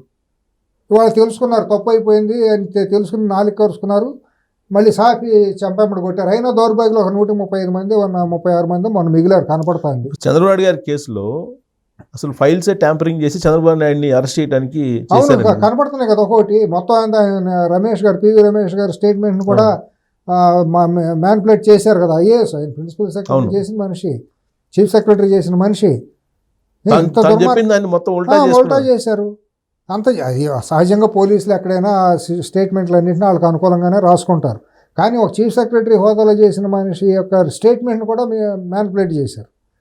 చేసి సిగ్గుశరం లేకుండా సిఐడి డీజీగా చేసినాడు వెళ్ళిపోయి ఇప్పుడు ఢిల్లీలో ప్రెస్ మీట్ పెడతాడు. ఇంతవరకు దేశీయ చరిత్రలో ఎక్కడ ఉందా? ఒక డీజీ అనేవాడు హద్దులు దాటి ప్రెస్ మీట్లు పెట్టడం, విజయవాడ హైదరాబాద్ నువ్వు ఢిల్లీలో ప్రెస్ మీట్లు పెట్టడం ఏంటి? దానికి అడిషనల్ అడ్వకేట్ జనరల్గా చేసినాడు, పక్కన కూర్చుంటాం ఏంటి? ఇదంతా రాజ్యాంగ ఉల్లంఘనలు కాదా, చట్ట వ్యతిరేకాలు కాదా? పైగా ఆయన ఇంకో మాట కూడా అన్నాడు, జగన్ ఫస్ట్ తర్వాత రాష్ట్రం అని. అంతేలే, అంతగా అట్టాగే దోషేసుకున్నాడు కదా. ఫస్ట్ జగన్ కాబట్టి కుటుంబం మొత్తం ఆ కుటుంబం దోషేసుకుంది రాష్ట్రాన్ని. తర్వాతే ప్రజలు కాబట్టి వాళ్ళని గాలికి వదిలేశాడు. సర్వనాశనం అయిపోయింది రాష్ట్రం. ఎక్కడా కూడా ఇది ఇప్పుడు ఏ రోజన్నా పట్టిసీమ ద్వారా కృష్ణా డెల్టాకి నీళ్ళు వదిలాడా టైంకి? పట్టిసీమను సరిగ్గా వాడుకున్నాడా? ఎక్కడన్నా కానీ గుప్పుడు మట్టి తీశాడా, పూడికలు తీశాడా 5 ఏళ్లలో డ్రైన్స్లో? కొత్త కాలంలో ఎక్కడ ఇరిగేషన్ ప్రాజెక్ట్ ఒకటి తీసుకొచ్చాడా? ఏ ప్రాజెక్ట్ కంప్లీట్ చేశాడో చెప్పమనండి. ఢిల్లీ నుంచి అప్పులు తీసుకురావటం, వాళ్ళు అడగగానే ఇవ్వటం, అకౌంటబిలిటీ లేకుండా తీసుకొచ్చిందంటే సగం తినటం, సగం ప్రజలకి బెచ్చం ఎత్తుకులాగా వేయటం. కానీ మీరు ఇన్ని చెప్పారు కదా, ఇవాళకి కూడా బెంగళూరు నుంచి వారానికి ఒక రోజు వస్తే ఆయనకి జేజేలు పలికేవాళ్ళు బోల్డంత మంది ఎయిర్పోర్ట్ నుంచి ఉన్నారు కదా. ఎందుకుంటారండి? ఉంటారండి. కిరాయి ఇస్తే బిర్యానీ పెడితే ప్యాకెట్ ఇస్తే వచ్చేవాళ్ళు ఉంటారు. సంఘ విద్రోహ శక్తులు ఎప్పుడు 120 మంది సమాజంలో ఎప్పుడు ఉంటారు. సంఘ విద్రోహ శక్తులు కూడా ఒక నాయకుడు కావాలి, ఏదో ఒక ఆధారం కావాలి. వాళ్ళ రాజకీయ నాయకులు ప్రతి ఒక్కరికి ఒక సంఘ విద్రోహ శక్తి అనేది పక్కన ఉండి తీరుతుంది. మెజారిటీ రాజకీయ నాయకులకి అనైతికంగా ఉండేవాళ్ళు అందరికీ ఉంటుంది. నైతికత విలువలు ఉండాలి, ఇటువంటి వాళ్ళని పెట్టుకోరండి. అనైతికంగా శక్తులు ఉండాలి. 100కి 100 మంది వైసీపీలో ఉండేవాళ్ళు 100కి 100 మంది నాయకులు అనైతికులే, అసాంఘిక శక్తులే, రౌడీలే, దేశద్రోహులు, రేపిస్టులు, ఇటువంటి కుటుంబ బ్యాచ్, గంజాయి బ్యాచ్, వీళ్ళు ఆ పార్టీలో ఉండేవాళ్ళు. వాళ్ళకి అనుచరులు అటువంటి వాళ్ళే ఉంటారు. ఇప్పుడు వాళ్ళు ఏమన్నా విలువలు కలిగిన వాళ్ళు అయితే, ఒక బీజేపీలో అయితే వాళ్ళకు మతం ఏదైనా కానివ్వండి, వాళ్ళ మతాన్ని తప్పైనా ఒప్పైనా వాళ్ళకు కొన్ని కట్టళ్ళు ఉంటాయి. ఇప్పుడు జనసేన ఉంది, వాళ్ళకు ఫెనటిజం ఉండొచ్చు, అభిమానం ఉండొచ్చు వాళ్ళ నాయకుడి మీద. కానీ ఇటువంటి వ్యవహారాలు చేస్తే కొంత కట్టడి చేసే అవకాశం ఉంటుంది. తెలుగుదేశంలో కూడా వీలైనంత వరకు ఇటువంటి శక్తుల్ని అనుమతించేది చాలా తక్కువ. ఈ మధ్య కొంత దాంట్లో కూడా ప్రవేశాలు జరుగుతున్నాయి, కాదనలేండి సత్యం. అది 100కి 100 పాళ్ళు గొప్పదని మనం సర్టిఫికేట్ ఇవ్వడానికి వీల్లేదు. బట్ వీలైనంత వరకు దాంట్లో ఇటువంటి శక్తులకి అవకాశాలు చాలా తక్కువ. ఉండరు, దాంట్లోనే ఉంటారు. 15-20% మంది దాంట్లోనే ఉండొచ్చు. ఇప్పుడు జగన్మోహన్ రెడ్డి గారు కూడా ఇప్పుడు ఆ 10% మంది గురించే మాట్లాడుతున్నారు కదా. వాళ్ళ పార్టీలో ఇప్పుడు సమాజంలో ఉండే 10% గురించే పోట్లాడేది అసాంఘిక శక్తుల కోసమే. రైతుల కోసం పోట్లాడడం, మహిళల కోసం పోరాడడం, మహిళల మీద క్యారెక్టర్ అసాసినేషన్ చేస్తా ఇష్టానుసారంగా సోషల్ మీడియాలో పెట్టినప్పుడు మాట్లాడు, సొంత చెల్లిని తల్లిని మీద మాట్లాడితేనే మాట్లాడిన దౌర్భాగ్యం అండి. ఇంకా మాట్లాడితే ఉంది. ఆడపిల్లను పట్టుకుని రాజశేఖర రెడ్డికి పుట్టలేదని అంటే అన్నం తినేవాడు ఎవడన్నా ఊరుకుంటాడండి? కడుపు అన్నం తినేవాడు మామూలు సహిస్తాడా? కన్న తల్లిని అవమానించినట్టే కదండి. ఆ సొంత చెల్లెల మీద సోషల్ మీడియాలో మాట్లాడితే లకారంతో మొదలయ్యి ఇంకా ఎక్కడికో పోస్టులు పెట్టినాడిని సమర్థించాడు ఈ దౌర్భాగ్యుడు. గుర్తుందిగా? వర్ర రవీందర్ రెడ్డి అనేవాడు నికృష్టంగా మాట్లాడితే ఆ పిల్లడు అమాయకుడు అని చెప్పి ప్రెస్ మీట్, సిగ్గుసేరం ఉన్నాడు ఎవడన్నా ప్రెస్ మీట్ పెడతాడా? ఇంగిత జ్ఞానం ఉన్నాడు, చదువు మొక్క అక్షరం మొక్క ఉన్నాడు ఎవడన్నా పెడతాడా? ఆ పోస్టులు చదువుకున్నాడు గురిచేస్తారు పట్టుకుని. ఇప్పుడు ఆయన భయం ఏంటంటే, ఆయన చెప్తుంది ఏంటంటే రెడ్ బుక్ రాజ్యాంగం నడుస్తుంది ఆంధ్రప్రదేశ్లో అని. అంటే మొన్నదాకా నువ్వు నడిపింది ఏంటి? రెడ్ బుక్ రాజ్యాంగం కాదా? నువ్వు నడిపింది రెడ్ బుక్ రాజ్యాంగం. నువ్వు 1000 మందిని నీ కులస్తులను రెడ్లను తీసుకెళ్ళిపోయి ప్రత్యేక సలహాదారులుగా నువ్వు పెట్టేసి నీ సాక్షిలో ఉన్న ఉద్యోగస్తులు మొత్తానికి ప్రభుత్వ డబ్బులు తీసుకెళ్ళి జీతంగా ఇచ్చావు. నువ్వు రెడ్ బుక్ అంటే ఏముంది? నువ్వు రెడ్ బుక్ అంటే దాంట్లో ఆ రోజు వైలేషన్ ఎవరైతే చేశారో, రాజ్యాంగాన్ని ఎవరైతే తొంగలో దొక్కారో వాళ్ళ పేర్లు రాసుకుంటాం, సహజంగా రాసుకుంటాం. అకౌంట్లో అప్పుల పట్టికను ఆస్తుల పట్టిక రాసుకోం. ఇళ్లలో ఎవరికి అప్పులు ఇవ్వాలి, మనకు వచ్చేది ఎంత ఉంది, పోయేది ఎంత ఉంది రాసుకుంటాం కదా. ఒక ఈ పట్టిక వేసుకుంటాం కదా. అట్లాగే రాసుకున్నాడు లోకేష్, రాసుకున్నాడు. ఇప్పుడు మేము కూడా రాసుకుంటాం. మా ప్రతి ఒక్కరి దగ్గర ఒక రెడ్ బుక్ ఉంటుంది. రాసుకో, రెడ్ బుక్ పెట్టుకో, రెడ్ బుక్ పట్టుకో. ఎవరు కాదన్నాడు? నీకు అడ్డం పడ్డారు ఎవరన్నా? నీకు ఎవరిని అడ్డం పడ్డారు? రాసుకో, నువ్వు ఏం రాసుకుంటావు రాసుకో. ఇప్పుడు ఆయన చెప్పేటువంటి ఏదైతే వార్నింగ్లు ఉన్నాయో అవి పోలీసులను బెదిరించడం కదా. బెదిరించడమే. 100% బెయిల్ రద్దు చేయొచ్చు. ప్రభుత్వానికి చావుకుంటేగా మాత్రం ఇవాళ దాన్ని తీసుకెళ్ళి ఫైట్ చేయాలి ఢిల్లీలో. ఇవాళ ఢిల్లీలో రాష్ట్ర అభివృద్ధి గురించి చంద్రబాబు నాయుడు గారు, పవన్ కళ్యాణ్ గారు ఎంతైతే గొంతెత్తుతున్నారో, అభివృద్ధిలో ఇతను అరెస్ట్ కూడా ఒక భాగమే. ఇది ప్రధానమైంది. ముందు ఈ చెత్తని, ఈ అసాంఘిక శక్తిని కనుక లోపలైతేనే రాష్ట్రంలో అభివృద్ధి జరుగుతుంది. ఎవడన్నా వచ్చి ₹1 పెడతాడు, లేకపోతే ఎవడో పెట్టడం. వాళ్ళు చేసిందంతా అనవసరం కంఠశోషాను ఉపయోగం లేని ఇదే అవుతుంది తప్పించి ఇంకోటి కానే కాదు. ఆంధ్రప్రదేశ్ అభివృద్ధిలో భాగం ఏంటంటే, ప్రధానమైనది ఏంటంటే వైఎస్ జగన్మోహన్ రెడ్డిని అరెస్ట్ చేసి లోపల బెయిల్ రద్దు చేసి లోపలేసి విచారణ చేసి మొత్తం తక్షణమే లోపల పెట్టాలి. అతను చేసిన 5 ఏళ్లలో చేసిన అరాచకాలన్నిటి మీద కూడా PC act, prevention of corruption కింద గవర్నర్ పర్మిషన్ తీసుకుని మొత్తం అన్నిటి మీద ప్రతి దారి మీద ఛార్జ్ షీట్ వేయాలి. ఆ క్యాబినెట్ మంత్రులు ఎవరెవరైతే ఇన్వాల్వ్ అయ్యారు, IASలు IPSలు మొత్తం మీద ఆ PC యాక్ట్ని వాడుకోవాలి, చక్కగా సద్వినియోగం చేసుకోవాలి. వాళ్ళ కూటమి ప్రభుత్వం ఇప్పుడు ఆ దిశగా కూటమి ప్రభుత్వం ఆలోచిస్తుంది అనుకుంటున్నారు మీరు? ఆలోచించబోతే వాళ్ళు పోయి వాళ్ళు దోవుకున్నట్టే. ఆలోచిస్తుందా అంటే మనం ఏం చెప్తాం? మనం బయట ఉండి మాట్లాడుతున్నాం. వాళ్ళ యాక్షన్ చూస్తే 6 నెలలు అయింది.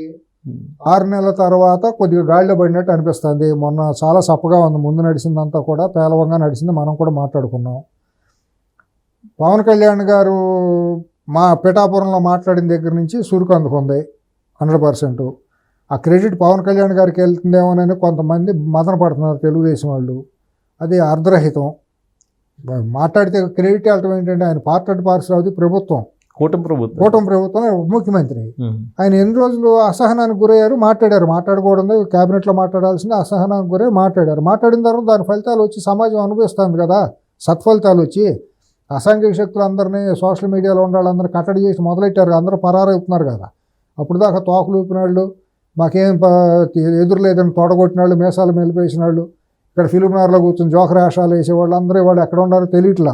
ఒకడు వచ్చామో ఆ రోజు ఇష్టానుసారం ప్రెస్ ముందు కూర్చుని ఊగిపోతా, పూనకం వచ్చినట్టు ఊగిపోతా, కాకాని గుళ్ళో పిచ్చెక్కిన వాళ్ళు ఊగుతూ ఉంటారు. బేతాలు పట్టిన వాళ్ళు కాకాని గుళ్ళో ఊగుతారు. అట్లా ఊగిపోతూ ఉండేవాడు ఒకడు. ఇవాళ అయిపోయింది, నా పొరపాటు అయింది, నేను జీవితంలో మళ్ళీ మాట్లాడినని అయినా కూడా వదిలిపెట్టేది లేదు. రాజకీయాల నుంచి తప్పుకుంటాను అంటున్నాడు. నువ్వు ఎక్కడ తప్పుకున్నా పాత్రలో ఉండా లాక్కు రావాల్సిందే. చేసిన పాపానికి ఎవరైనా అనుభవించాల్సిందే.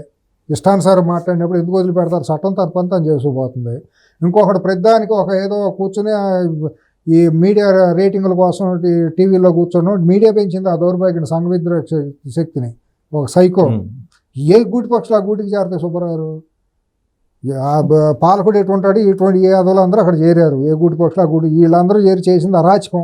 ఒక ఆడని, ఒక మహిళని, ఒక ఇదని లేకుండా ఒక ఇళ్లలో ఆడాలని కూడా అసాంఘికంగా మాట్లాడారు.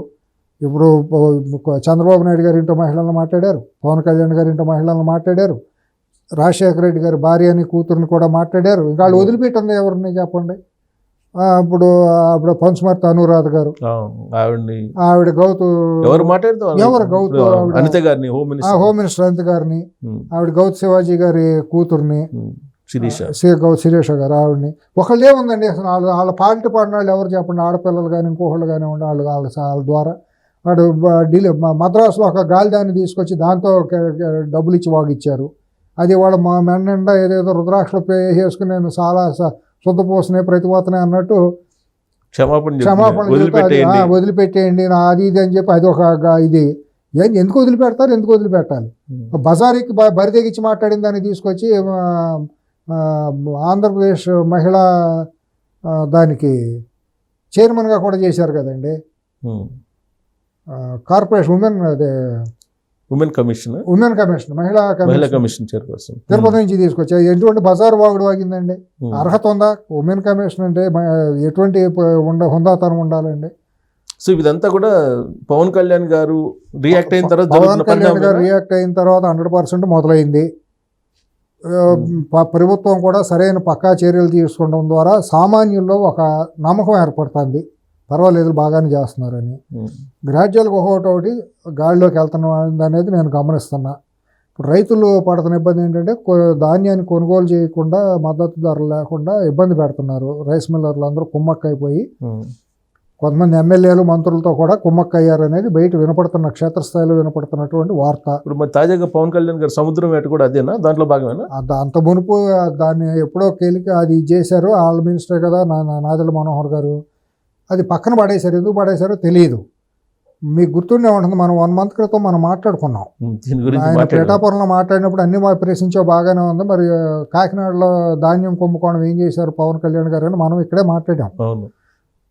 మాట్లాడిన తర్వాత బహుశా ఇంకెవరు మాట్లాడలేదేమో, నేను మనం దాని తర్వాత ఇంకెవరు మాట్లాడాల, దాని గురించి అసలు పట్టించుకోవాలా. ఫస్ట్ మొదలెట్టింది మనమే రేజ్ చేసాం, బాగుంటుంది, అది కూడా చేస్తే బాగుంటుంది, అది మూలన పడిపోయింది, మరుగున పడిపోయింది. దాంట్లో అందరూ ఉండారండి. ఆ పెద్ద సిండికేట్ అండి అసలు నిజంగా చూస్తే. సిఎస్ గారు, కాకినాడ కృష్ణపట్నం అనేవి భారతదేశంలో అంతర్భాగం కాదేమని అనిపిస్తుంది అక్కడ జరిగే ఆ దుర్మార్గాలు. అసలు అది పెద్ద మాఫియా. మీకు ఎక్కడెక్కడో మన కొన్ని ఐలాండ్స్లో ఉంటాయి చూడండి, ఫ్యాబ్లో బార్ ఏదో ఉండయి కదా, ఈ డ్రగ్ మాఫియా పెడ్లర్స్, ఇదంతా ఒక ఇది. అటువంటి మాఫియా కాకినాడ సీపోర్ట్. ఇప్పుడు ఆ టీంలో అందరూ అన్ని పార్టీల వాళ్ళు సభ్యులే. దాంట్లో రెడ్డి, కమ్మ, కాపు, కోముట్లు 4 ప్రధాన కులాల వాళ్ళందరూ కాకినాడ నుంచి తరలిపోయే బియ్యం దాంట్లో అందరూ సిండికేట్ మెంబర్లు. ఏమండి, రెడ్లు ఉంటేనేమో వైసీపీ అధికారంలో ఉంటే రెడ్డి లీడ్ చేస్తాడు ఆ సిండికేట్ని. తెలుగుదేశం వస్తేనేమో కమ్మ వాళ్ళు లీడ్ చేస్తారు. ఇప్పుడు జనసేన ఉంటే జనసేన వాళ్ళు కాపులు కూడా ఉన్నారు దాంట్లో. వీళ్ళిద్దరు కలిసి చేస్తున్నారా? 100%. దాంట్లో అనుమానం లేదు. వీళ్ళు ఉంటారు, రెడ్లు వెనక ఉంటారు అనమాట. పేరుకు ఉండే మాఫియా డాన్ వచ్చేసి రెడ్డే, చంద్రశేఖర్ రెడ్డి, దానికి మాఫియా డాను. అతను ఏం చేస్తాడంటే అధికారం ఎక్కడుంటే అతను లీడ్ చేస్తాడు, లేనప్పుడు అతను వెనక తప్పుడు వీళ్ళ ముందు పెడతా ఉంటాడు. వైశ్యాస్ ఉంటారు, వైశ్యాస్ ఎవరున్నా కూడా వాళ్ళు తెరానికి ఉండేసి వాళ్ళ పనులు. ఇదో పెద్ద దారుణమైన మాఫియా ముఠ. 1 లక్షల కోట్ల రూపాయల ధాన్యం వాళ్ళ కాకినాడ సీపోర్ట్ నుంచి భారతదేశంలో ఉన్న ఫుడ్ ప్రైస్ ఏదైతే ఫెయిర్ ప్రైస్ షాపు మన ప్రజా పంపిణీలకు వెళ్ళాల్సిన, పేదలకు అందాల్సిన బియ్యం లక్షల కోట్ల రూపాయలు వాళ్ళు విదేశాలకు తరలింది. 1000 కోట్లు కాదు, 1,00,000 కోట్లు దాటే ఉంటాయి. ఎందుకంటే మీకు ఛత్తీస్గఢ్ నుంచి వస్తుంది, తమిళనాడు నుంచి చాలా కొంతవరకు ఇదవుతుంది. సేమ్ పోర్ట్ నుంచి, కాకినాడ పోర్ట్ నుంచి మేజర్గా వచ్చేది మీకు ఛత్తీస్గఢ్, విశాఖపట్నం నుంచి అటు జగదల్పూర్ మొత్తం నుంచి అటు వస్తుంది. తెలంగాణ నుంచి మన ఖమ్మం ఇటంతా వెళ్ళేది, తెలంగాణ నుంచి వెళ్ళేది మొత్తం ఇటు వెళ్తాయి. ఆంధ్ర నుంచి మీకు సరే అంటే కాకినాడ పోర్ట్ నుంచి ఇది తప్ప ఇంకేది లేదు, ఇంకేమీ లేదు అసలు మీకు అక్కడ. మీరు చూసుకోండి, అక్కడ మొన్న నేను అదృష్టం కొద్దీ పవన్ కళ్యాణ్ గారు తిరిగి వచ్చారు, లేకపోతే సంవత్సరాలు వేసేసేస్తారు అన్నారు కదా. దాదాపు 3 నెలల నుంచి ప్రయత్నం చేస్తున్నారు రావాలని, బట్ రానివ్వలేదు కాదు. మీడియా లేకపోతే ఇతవతలు కూడా పడేస్తారు. అంత దారుణమైన మాఫియా, దుర్మార్గమైన మాఫియా అది. ఈ సామాన్యం కాదు. లేకపోతే ఆయన ఏమంటాడు, ఆయన వెళ్తే మేము లోపలికి వెళ్ళలేము అని అంటాడు. ఆడు పోర్టు వాడు, లోపలికి ఎలా చేయము, బాగాలేదు, 10,000 మంది నోటు దగ్గర కూడిపోతుంది మీరు కనుక వస్తే. SP leave పెట్టాడంట. లీవ్ పెట్టి వెళ్ళాడు అని చెప్పి లీవ్ పెట్టి కావాలని నేను వస్తానని తెలిసి లీవ్ పెట్టాలి. ఎంత మాఫియా పని చేస్తుందని అనుకోవాలి ఈ లెక్కన అసలు. డిప్యూటీ సీఎం హోదాలో ఆయనే అనౌన్స్ చేశారు కదా, ఆయన అనౌన్స్ చేశాడు. నిన్న రానివ్వట్లేదు 3 నెలల నుంచి, ఇప్పుడు వస్తాం ఎస్పీ వెళ్ళిపోయాడు లీవ్ పెట్టాలి. ఇది సిగ్గుచేటు కాదు ప్రభుత్వానికి. అసలు అటువంటి వాళ్ళని ఎందుకు ఉంచుకోవాలి ఐపీఎస్లుగా? యాక్షన్ తీసుకోవద్దు, డిపార్ట్మెంట్లో యాక్షన్ తీసుకోవద్దా? దాంట్లో జనసేన వాళ్ళు కూడా ఏం పత్తితులు కాదు, జనసేన వాళ్ళు కూడా దాంట్లో ఉన్నారు. తెలాపాపం తలాపిడుగుడు, అదో పెద్ద మాఫియా. ఆ మాఫియా సామ్రాజ్యం ఇంత అంత సామ్రాజ్యం కాదు. అట్లాగే కృష్ణపట్నం నుంచి వెళ్ళేది దిగుమతి అయ్యేది కూడా అక్కడ అసలు ఇది లేదండి. ఎస్సీజెడ్ల పేరుతో భారతదేశం తెలియదు. మద్రాసు నుంచి అదో పెద్ద సపరేట్ సామ్రాజ్యం, మాఫియా సామ్రాజ్యం. ఈ మాఫియా సామ్రాజ్యాలన్నీ ఎవరి చేతిలో ఉన్నాయి? వైఎస్ కుటుంబం చేతిలోనే ఉన్నాయి. వాళ్ళదే ఇప్పుడు పోర్ట్లన్నీ కూడా పేరుకు బెనామీలే, ఇండైరెక్ట్గా ఆపరేట్ చేసేది ఈ కుటుంబమే. కానీ అది ఎంత ఆదానికి అప్పచెప్పారని కదా ఇప్పుడు శర్మిల అంటుంది. అవును, అదే అప్పచెప్పారు. పైన మేడ మీద కత్తి పెట్టి విశాఖపట్నం మన బాంబే ఎయిర్పోర్ట్ని ఎట్ట అయితే రాపించుకున్నారో జీవీకే దగ్గర నుంచి, అట్లాగే మరి నీ కేసులన్నింటినీ ఇది చేయాలంటే అవన్నీ పెట్టమన్నారు. వీళ్ళు మొత్తం అప్పచెప్పేశారు. Gangavaram port, Kakinada sea port, Krishnapatnam port అన్నీ అయిపోయింది. వైజాగ్ పోర్టు కూడా కొన్ని అప్పు చెప్పారన్నారు. మరి పెడతారు, ఏముంది వైజాగ్ ఏముంది, అది డాక్యార్డ్ కింద ఉంటుంది. గంగవరం పోర్టే కదా ప్రైవేట్ పోర్టు, మెయిన్ పోర్టు. అది ఆల్రెడీ ఇచ్చేసారు, చెప్తుంది, చెప్పేశారు. మీరు అన్నట్టు ఏంటంటే డాక్యార్డ్ కాకుండా వైజాగ్ సీ పోర్ట్ కూడా ఉంది కదా. అవును, కొంత పార్ట్ ఉంది అక్కడ కూడా. ఒక స్పార్కింగ్ ఇచ్చేసి ఉండొచ్చు. దాని మీద కమ్యూనిస్టులు కూడా ఏదో చేస్తున్నారు. అసలు ఎక్కడండి అక్కడ జరిగే అరాచకాలు ఇంత అంత కాదండి. మొత్తం అక్కడ కస్టమ్స్ వాళ్ళందరినీ వాళ్ళు గుప్పిట పెట్టేసుకుంటామండి. దాని మీద ఒక ఆడిట్ కానీ సూపర్వైజింగ్ లేదండి. అదొక విశృంఖలమైన సామ్రాజ్యం అనమాట. ఏ ఫ్లైట్ వస్తుందో తెలియదు. అక్కడ స్పెషల్ ఫ్లైట్లు వస్తాయి అక్కడికి, స్పెషల్ సామ్రాజ్యాలు అవన్నీ కూడా. మీకు గుర్తుంది, ఎలక్షన్ టైం ముందు ఒక కంటైనర్ దొరికింది డ్రగ్స్ది విశాఖపట్నంలో 12,000 కేజీలు. అదేమైపోయిందట్టు అయిపోయింది. దాని మీద అసలు విచారణలు అయితే ఏమి లేదు. తర్వాత 6,000 కేజీలు డైరెక్ట్గా ఇదైతేనేమో డ్రగ్ కలిపినట్టు ఉన్నటువంటి సబ్స్టాన్స్ ఉన్నటువంటిది 12,000 కేజీలు. అది ఎంత ఉందో ఏంటి దాని మీద ఏమీ లేదు. కానీ డైరెక్ట్ కొకైనే దొరికింది 6,000 కేజీలు విజయవాడ కంపెనీ అడ్రస్తో. మన ముంద్రా పోర్టులోనో, గుజరాత్ ముంద్రా పోర్టులో. అదేమైంది ఎంతవరకు దాని మీద చర్యలు లేవు, దాని మీద అరెస్టులు లేవు. ఇవాళ హైదరాబాద్ బేస్డ్గా కొన్ని కంపెనీల్లో డ్రగ్స్ తయారు చేసి ఈ పోర్టుల నుంచి బయటికి వెళ్తున్నాయి. హైదరాబాద్ బేస్డ్గా తయారు చేస్తారు. హైదరాబాద్ బేస్డ్గా ఫార్మా కంపెనీల్లో తయారు చేయటం, తీసుకెళ్ళిపోయి ఈ పోర్టుల ద్వారా విదేశాలకు పంపించడం. ఇది విస్తృతంగా జరుగుతుందండి. ఇది వాళ్ళు ఎక్కడికి వెళ్తుందో అర్థం కావట్లేదు. రోజు పట్టుకుంటున్నారు తెలంగాణ పోలీసులు కూడా. మనం రోజు 1000 కేజీలు 100 కేజీలు అని పేపర్లో చూస్తున్నాం కదా. ఇంకా అక్కడైతేనేమో అసలు 5 సంవత్సరాల్లో ఉండగా గంజాయి నుంచి నూనె తీసేది ఎన్నో జరిగినాయి అక్కడ. సో దీని అంతటికీ ఈ బియ్యానికి సంబంధించి రీసైక్లింగ్ ఎక్స్పోర్ట్కి సంబంధించి ప్రభుత్వం మారిన తర్వాత ఢిల్లీ వెళ్ళి సేమ్ ఎక్స్పోర్టర్సే పర్మిషన్ తీసుకొచ్చుకున్నారు. అక్కడ బీజేపీకి సంబంధించి ఒక లీడర్ని కలిసి ఒక న్యూస్ వచ్చింది. హైదరాబాద్ మన ఆంధ్రప్రదేశ్ నుంచే రిప్రజెంటేషన్ తీసుకుని ఢిల్లీ వెళ్ళి ఏదో ఆపుకున్నారనేది అప్పుడు వచ్చిన మాట వాస్తవం అండి. ఈ రింగ్ మాఫియా అంతా వెళ్ళిపోయి ఇక్కడ దీంట్లో కొంతమంది తెలుగుదేశం పార్టీ తరఫున కూటమిలో ఉన్నటువంటి 3 పార్టీలకు సంబంధించినటువంటి వాళ్ళ ఆశీస్సులు ఆ ముఠాకి, ఆ మాఫియా ముఠాకి ఉన్నాయి అనే మాట అందరూ అంటున్నటువంటి మాట. నిజమని నేను ఇది చేయలేం, అంటున్న మాట అనాలి. ఎందుకంటే మనం కూడా అశ్వత్థామ హత కుంజరహ అని అనాలి కదా. నిర్ధారించలేం. మన అంతరాత్మకు తెలిసినా కూడా మనం అనకూడదు. చేతుల ఆధారం ఉంటే అని అనలేదు. ఇప్పుడు మనం మాట్లాడేది కూడా అశ్వత్థామ హత కుంజరహ అని అంటున్నాం అంతే. అది అందరికీ తెలుసు. కాకినాడలో తూర్పుగోదావరి జిల్లా వెళ్ళామనుకోండి, ఎవరిని అడిగినా చెబుతారు ఆ మాఫియా ముఠాలో సభ్యులు ఎవరు, రైస్ మిల్లర్లు ఎవరెవరు ఉన్నారు, ఎవరెవరు వాటా ఎంత, ఏ మంత్రికి అంతెంత వెళ్ళింది, దీంట్లో ఏ ఎమ్మెల్యే ఉన్నాడు, అందరికీ ఏ ఐపీఎస్ ఏ ఐఏఎస్ ఉన్నాడు దీని వెనకాల, అందరికీ జగమెరిగిన సత్యమే. అందరూ శ్రీ వైష్ణవుల మధ్యలో 2 రోజులుగా పోయింది అన్నట్టు అందరూ పత్తితో మాటలే మాట్లాడతారు అక్కడ. మరి ఎవరు పోయి ఎట్ట పోయిందంటే అసలు దేశంలో భాగమా కాదా కాకినాడ ఇంతవరకు నాకు ఆశ్చర్యంగా ఉంటుంది. అక్కడ జరుగుతున్నటువంటి 1000 టన్నుల బియ్యం ఇక్కడేమో 2 రూపాయలకి, 2 రూపాయలకి. అవును, 2 రూపాయలు. ఆడుగా కొనేది మధ్యలో దళారీ దగ్గర నుంచి డీలర్ అమ్మేది 5 రూపాయలకు 6 రూపాయలకు అంత అమ్ముతున్నాడు. 10 రూపాయలు. అక్కడి నుంచి ట్రాన్స్పోర్ట్ అదంతా వేసుకుని అక్కడికి వెళ్తే 20 రూపాయలు వేసుకోండి. ఆడు విదేశంకి వెళ్ళినాక 73 రూపాయలకు అమ్ముతున్నాడు ఉమ్. బియ్యం. అంటే 60-70% లాభం.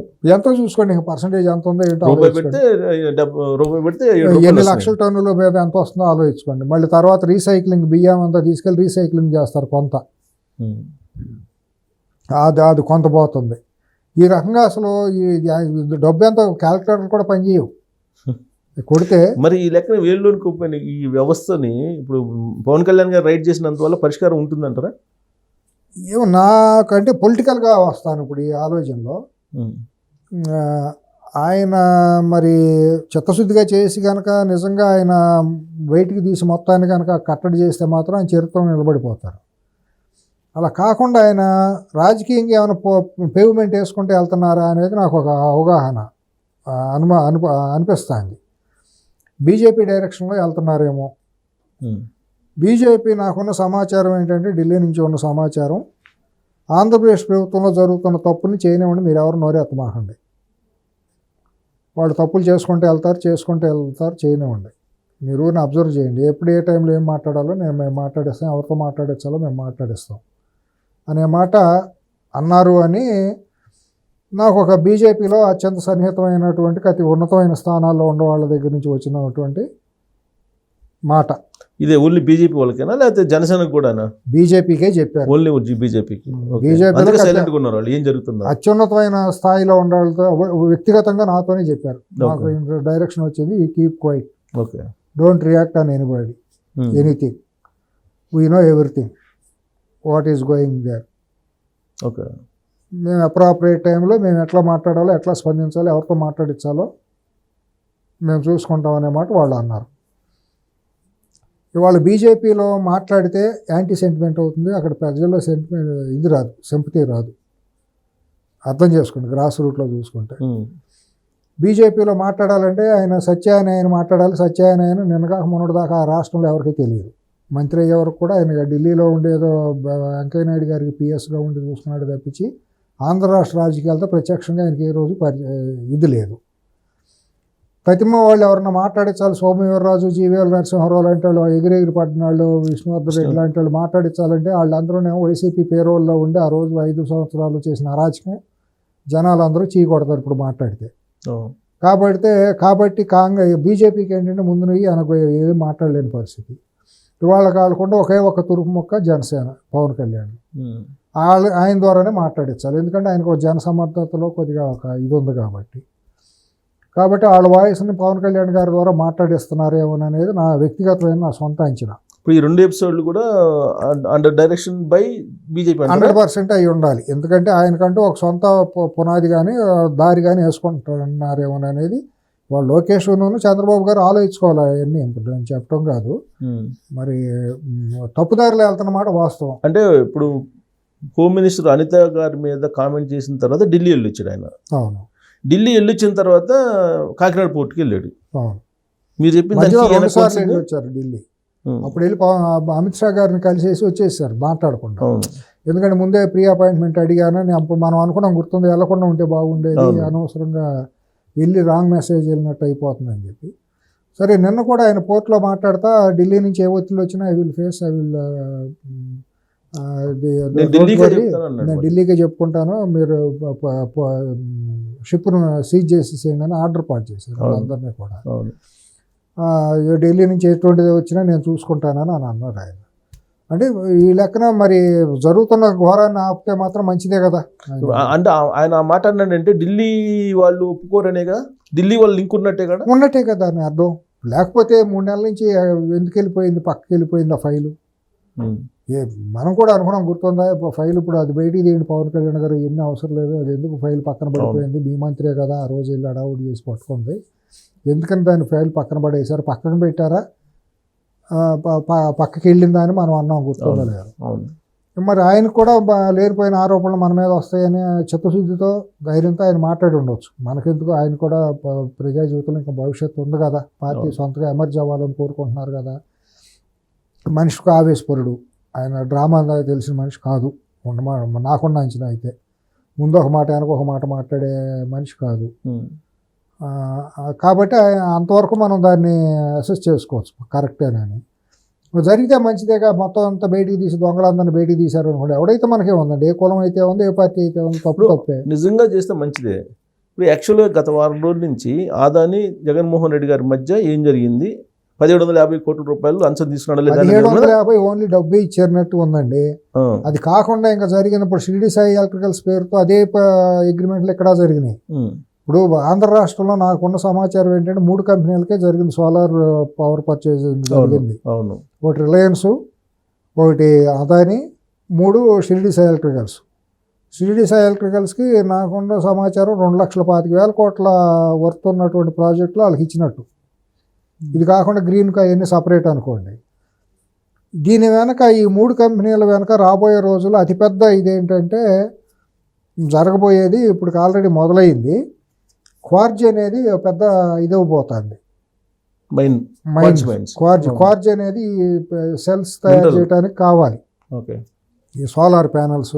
దీనికి ఏదో దానికి పెద్ద జరగబోతుంది. తెలంగాణ ఆంధ్రాల్లో ఇవాళ ఈ క్వార్జీకి భవిష్యత్తులో విపరీతమైన డిమాండ్ రాబోతుంది. అందుకని ఇప్పుడు ఆ మైన్స్ వాళ్ళందరూ అదొక పెద్ద సపరేట్ ఎపిసోడ్ నడుస్తుంది ఇప్పుడు భవిష్యత్తులో ఏంటంటే అదానీలును అంబానీలు వీళ్ళందరూ చేరి ఈ మైనింగ్ మొత్తాన్ని చెరబట్టబోతున్నారు 2 రాష్ట్రాల్లో. అదొక పెద్ద ఎపిసోడ్. మినరల్స్ ఎందుకంటే ఇప్పుడు చైనాకి పంపించి చైనాలో ప్రాసెస్ అయ్యి ఈ సెల్స్ అన్ని, ఈ సోలార్ ప్యానల్స్ అన్ని అక్కడ తయారై రావడానికి ఏదో ఉంది మొత్తానికి. నెల్లూరులో గొడవ అదే జరుగుతుంది. చంద్రమోహన్ రెడ్డి గారి కన్నా మాజీ మంత్రి అయిన కాకాని గోవర్ధన్ రెడ్డి మొత్తం అంతా రాయలసీమ కానివ్వండి, అక్కడ ఎక్కడైతే క్వార్జ్ ఉందో ఇక్కడ మహబూబ్ నగర్, రంగారెడ్డి, ఖమ్మం, నల్గొండ ఈ ప్రాంతాల్లో కూడా క్వార్జ్ విపరీతంగా ఉంటుంది. వీటన్నిటికీ కారణంగా మీకు ఎక్కువగా రాయలసీమలో అనంతపురం, కర్నూలు, కడప, చిత్తూరు 4 జిల్లాల్లోనూ క్వార్జీ నిక్షేపాలు అంటే క్వార్జీ ఫెల్స్ఫోర్ కలిసే ఉంటాయి. వాటన్నిటికీ కూడా భవిష్యత్తులో ఏదో విపరీతంగా డిమాండ్ రాబోతుంది. సోలార్ ఎనర్జీ కనుక పెరిగే కొద్దీ క్రూసిబుల్స్ తయారు చేసే ఇండస్ట్రీస్ అన్నీ కూడా ఇండియాలో రాబోతున్నాయి. వరల్డ్ అంతా ఇదవుతుంది. దానికి ఇప్పుడు మెయిన్ ఇంగ్రీడియంట్ ఏంటంటే క్వార్జీ. ఆ క్వార్జీ దాని మీద ఏదో పెద్ద ఎపిసోడ్ నడుస్తుంది అదంతా కూడా. సో ఈ 3 కంపెనీల గుప్పిట్లోనే మొత్తం పవర్ అంతా అప్పచెప్పేసాడు. ఇది అదానీది బయటకు వచ్చింది, అదానీది అంబానీది బయటకు రాలా. షిరిడి సాయి అంటే నీ బెనామీ కంపెనీ. అంటే 2 వారాల నుంచి ఇది చర్చ జరుగుతున్న క్రమంలో ఆల్ ఆఫ్ సడన్గా పవన్ కళ్యాణ్ గారు ఈ రైస్ దాని మీద వెళ్ళారు అని అంటే ఈ టాపిక్ని డైవర్ట్ చేసేటువంటి ప్రయత్నం బీజేపీ ప్లాన్ చేసింది అనుకుంటున్నారా? ఇది ఎంత అవుతుందండి, ఇది పెద్ద ఇష్యూని డైవర్ట్ చేస్తే ప్రజలు మిస్లీడ్ అవ్వరండి. ప్రజలు చాలా నిక్కచ్చిగా ఉండారు. ఇవాళ ఆ అగ్రిమెంట్ని క్యాన్సిల్ చేస్తారా లేదా చంద్రబాబు నాయుడు కూటమి ప్రభుత్వం. ఇదే పీసీ యాక్ట్ని పెట్టి గవర్నర్ దగ్గర పర్మిషన్ తీసుకుని ఎందుకు అరెస్ట్ చేయకూడదు, ప్రభుత్వ దానాన్ని ఇది చేశావు కాబట్టి. దాంట్లో ఇన్వాల్వ్ అయినటువంటి 2 ఐఏఎస్లు ఉన్నారు, బహిరంగంగా బయటకు పేపర్ల ద్వారా కూడా వచ్చింది. శ్రీకాంత్, విజయానంద్ అనే పేర్లు 2. విజయానంద్ని ఏదో చీఫ్ సెక్రటరీ చేస్తారనేది కూడా ఒకటి బయటకు వస్తుంది. వస్తే మాత్రం అతని మీద చాలా ఆరోపణలు ఉన్నాయి. వస్తే ప్రభుత్వం చాలా భారీ మూల్యం చెల్లించుకోవాల్సి ఉంటుంది, అనాలోచితం చేరే అయి ఉంటుంది. ఇప్పుడు ఆ శ్రీకాంత్ కూడా మరో శ్రీలక్ష్మి గారి లాగా అయ్యే అవకాశం తప్పకుండా ఉంటుంది. ఇది కనుక బయటికి తీసి తీరాల్సిందే. అంటే ఆల్రెడీ మాజీ మంత్రి విద్యుత్ శాఖ మంత్రి బాలినేని శ్రీనివాస్ కూడా చెప్పాడు శ్రీకాంత్ నా దగ్గర ఫైల్ తీసుకొచ్చారు. ఓపెన్ అదే నేను అనేది ఎవిడెన్స్ క్లియర్ కట్ ఎవిడెన్స్లు ఉన్నాయి కదా దాంట్లో. ఇంకా నీకు కొట్టేయడానికి వీళ్ళని ఇది ఉంది కదా అక్కడ. మొత్తం ఆ ఫైల్ అంతా బయటికి తీస్తే లీగల్గా కనుక బయటికి తీస్తే మొత్తం అంతా బయటకు వచ్చేదే కదా. ఇవన్నీ ఒకదానికొకటి అండి. ఇప్పుడు నిన్న చూస్తే వెంకటరెడ్డిని అరెస్ట్ చేయడానికి ఎన్ని నెలలు పట్టిందో మనం చూసాం. ఎక్కడ ఎవరు బాబు దాచారో ఎక్కడ పెట్టారో అనేది రకరకాల ఊహాగానాలు. వాసుదేవ్ రెడ్డి వాళ్ళ వరకు ఎక్కడ ఉన్నాడో తెలియదు. ఆల్రెడీ బెయిల్ వచ్చేసింది, యాంటిసిపేటరీ బెయిల్ తెచ్చేసుకున్నాడు అని వచ్చింది. వెంకటరెడ్డి బెయిల్ మీద వచ్చాడు. జైల్లో ఉండగా బ్రహ్మాండం రాజభోగాలని ఒక మాజీ ముఖ్యమంత్రి కూడా లేవు, కానీ మొత్తం ఏసీలు ఫ్రిడ్జ్లు అన్నీ పెట్టారు. కౌంటర్ కూడా వేయలేదంట, కనీసం వేయలేదు. బెయిల్ కౌంటర్ కూడా ఈ పరిస్థితుల్లో మరి లీగల్ డిపార్ట్మెంట్ ఏం చేస్తుంది అనేది ఒక పెద్ద లీగల్ డిపార్ట్మెంటా లేదంటే ఇంటెలిజెన్స్ అనుకోవాలి దీన్ని? ఇంటెలిజెన్స్ కాదు, ఇంటెలిజెన్స్ ఏముంటుంది, ఇప్పుడు ప్రాసిక్యూషన్ ఎట్టా ఉంది, ఏం జరుగుతుంది అనేది చూసుకోవాల్సింది ఇంటెలిజెన్స్, దీనికి సంబంధం ఉంది. కోర్టులో చూసుకోవాల్సింది లీగల్ డిపార్ట్మెంట్, లా డిపార్ట్మెంట్. మరి ఈ పరిస్థితుల్లో రేపొద్దున ఈ ఫైల్ కూడా మూవ్ చేస్తారా శ్రీకాంత్ మీద, లేకపోతే 17A మీద, పీసీ యాక్ట్ మీద అనేది నాకు ఒక సంశయం. ఇట్లా ఉంటే పిల్లిగుడ్డిదే తేలిక ఏదన్నా చేస్తుందని చెప్పి ప్రభుత్వం చేతకాంతనం అంటే అయిపోతుంది. ఇప్పుడు జగన్మోహన్ రెడ్డి గారు ప్రెస్ మీట్ పెట్టాడు, అన్ని మాట్లాడాడు.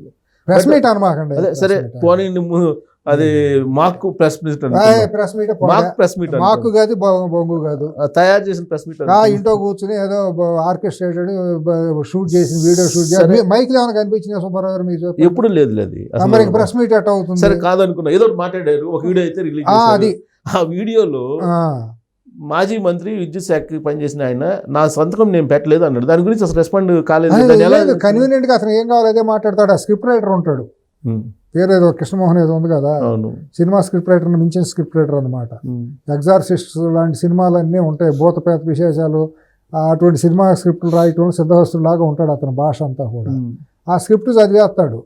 ఆ స్క్రిప్ట్ కూడా సెంట్రల్ గవర్నమెంట్ కేంద్ర ప్రభుత్వం అన్నాడు, గుర్తుందా? అవును, సెంట్రల్ గవర్నమెంట్ కేంద్ర ప్రభుత్వం మధ్య అంటే ఎడం చేతికి పొర చేతికి మధ్య జరిగిందని ఏం మాట్లాడతాడో కూడా బుద్ధి జ్ఞానం లేదు. వైరల్ అవుతుంది ఇప్పుడు ఆ వీడియో. నేను ఆ శాలువాలు కప్పాలంటాడు, చలేస్తాను మరి శాలువాలు అంటే అయితే తల దుప్పటి కప్పితే రగ్గులు గొంగలు కప్పితే ఇంకా బాగుండు శాలువాల కంటే. నాకు సన్మానాలు చేయాలి చేస్తారు, రేపు పొద్దున్న చింతబరికలు పెట్టుకుని ప్రజల్లోకి వెళ్తే ప్రజలు చింతబరికలు పెట్టుకుని చేస్తారు. డెఫినెట్ గా చేస్తారంటారా, చేయించుకుంటారు ఈయన? అదే అడుగుతున్నాడు కాబట్టి ప్రజలే చేస్తారు. రేపు పొద్దున ఎట్టగా తప్పదు, ఆ సన్మానం తప్పదు. చింతబరికలు తాటి మట్టలతో రోడ్డు మీద పడి చేస్తారు, తప్పదు. కడుపు మండిన వాళ్ళు ఉన్నారు కదండి. ఇప్పుడు బాలినేని శ్రీనివాసరెడ్డి గారు నేను సంతకం పెట్టలేదు, అదేమన్నా ట్యాంపరింగ్ చేశారేమో అని చెప్పాను. ఫోర్జరీ కిందకు వస్తుంది, 100% ఐఏఎస్ మీదకి వస్తుంది. ఇప్పుడు దాని మీద కూడా కనీసం ఈ ప్రభుత్వం ఎంక్వైరీ చేయాలి. అదేనండి, పొరుగు పోగొట్టుకుంటాను ప్రభుత్వం మాత్రం 6 నెలల్లో. ఇప్పుడు 40 years ఇండస్ట్రీ అంటారు కదా చంద్రబాబు గారు. నేను అభివృద్ధి నాకు అనుభవం ఉందనే కదా అని చెప్పేది. ఉంది కదా, నిజం కదా, నిజంగానే ఉంది, నిజంగా ఉంది కదా. మరి వాళ్ళు 6 నెలల్లో అది కనపట్లా, కుంటుకుంటా నెట్టుకుంటా ఏదో ముక్కుతా ములుగుతా వచ్చింది ఇప్పుడు దాకా. మొన్న ఈ అరెస్టులు చేసిన తర్వాత కొంత వేగం అందుకుందనేది మనం అనుకుంటున్నాం. ఈ సోషల్ మీడియా ఈ దరిద్రాన్ని బాగా అరికట్టారు. 100%. 6 నెలలు పట్టింది, చిన్నపాటి చేయడానికి 6 నెలలు పట్టింది. ఇంకప్పుడు లేట్ అయ్యే కొద్దీ ఒకవేళ ఢిల్లీలో మోడీ ఏమైనా అనుకుంటాడేమో, అదాని అనుకుంటే మాకేమైనా వస్తుందేమో అనుకుంటే వీళ్ళు దేవుడు కూడా బాగు చేయలేదు. అంటే ముందే కౌంటర్ వేశారు జగన్మోహన్ రెడ్డి గారు. ఏం వేశారంటే, మీరు కనుక రద్దు చేస్తే 1,00,000 కోట్ల రూపాయలు ప్రజల మీద భారం వేసినట్టు నేను మిగిల్చాను, మీరు అది క్యాన్సిల్ చేస్తే ఆ మిగులుదల పోతుంది అన్నాడు. మరి పోలవరాన్ని ఏం బీసాడు? పోలవరం మరి 5 సంవత్సరాలు ఎందుకు డెవలప్ చేయలే? ప్రజలకు అంత లాభం చేసేవాడు అయితే పోలవరం కట్టాలి కదా, ఎందుకు చేయలేదు? ఇవన్నీ చాలా ఉన్నాయి. ఇప్పుడు లాస్ జరుగుతా దొంగతనం చేసేవాడిని నువ్వు పట్టుకుంటే రాష్ట్ర ప్రభుత్వానికి నష్టం అని అంటే చంద్రబాబు గారు కూడా సమీక్షించుకోవాలి. ఈ మధ్య నేను కొన్ని వింటున్నాను, పాత జరిగిన అవినీతి అక్రమాలకు సంబంధించిన కాంట్రాక్టులు నేను అన్నింటిని లైసెన్సులు రద్దు చేస్తే రాష్ట్ర అభివృద్ధి ఆగిపోతుంది కాబట్టి, లేదా వాళ్ళు కోర్టుకు వెళ్ళి ఇబ్బంది పెడతారు కాబట్టి, అంటే దొంగ చేయి కొరుకుతాడు అని అంటే దొంగ కొరికినట్టు వీళ్ళు ముందుగానే సమాచారం ఇచ్చి 5 సంవత్సరాలు ఎవరైతే అంటగాగారు అవినీతి దీంతో పనులు చేయకుండా రాష్ట్రాన్ని అభివృద్ధి చేయకుండా కాంట్రాక్టులు తీసుకుని మొబిలైజేషన్ అడ్వాన్సులు తీసుకుని 1,000 కోట్ల రూపాయలు ఉన్న మెగా ఇంజనీరింగ్, షిరిడీస్ ఎలక్ట్రికల్స్, ఇంకా కొన్ని కంపెనీలు మైనింగ్ వసూలు చేసే కంపెనీలు కొన్ని పెట్టుకున్నారు కదా, పేర్లు ఉన్నాయి, ప్రైవేట్ వాళ్ళకి ఏజెన్సీలకు ఇచ్చింది. మీటర్లు తయారు చేసి మీటర్ల సప్లై కంపెనీలు ఇవన్నీ ఉన్నాయి కదా, స్మార్ట్ మీటర్ల కంపెనీలు కొన్ని 1,00,000 కోట్ల రూపాయలు 1,000 కోట్ల రూపాయలు అయినవి ఉన్నాయి కదా. వీటన్నిటి మీద చర్య తీసుకుంటే అని చెప్పి వాటిని ఉపేక్షిస్తూ వాళ్ళతో ఏదో మాట్లాడుకుంటున్నారు అనేది బయటకు వస్తున్న సమాచారం. మన ఫోటోలు కూడా వచ్చినాయి. మెగా కృష్ణారెడ్డి ఆయన వెళ్ళి ముఖ్యమంత్రిని కలవడం, తరచుగా కలిసినప్పుడు ఆ వీడియోలు కూడా బయటకు వచ్చేసినాయి. ఏమన్నా ఫోన్ ఉంటే ఏముందండి, దూరంగా ఉండి కూడా జూమ్ చేసి లాగేసి ఎవరు వెళ్ళారు, కారు నెంబర్ ఏంటి, ఏ నిమిషానికి ఎక్కడ గట్టిస్తున్నారు, మరి తీయాలి కదా. చంద్రబాబు గారు చిత్తశుద్ధితో చేసేటట్టయితే ఇమీడియట్గా తీసేసి పాత నవయుగాకి ఇవ్వాలి, ఇంకొకళ్ళకి మళ్ళీ టెండర్లు పెరగవచ్చు. అతనికి ఎందుకు ఇవ్వాలి? మొత్తాన్ని కొలాప్స్ చేసిన మనిషికి ఎందుకు ఇవ్వాలి?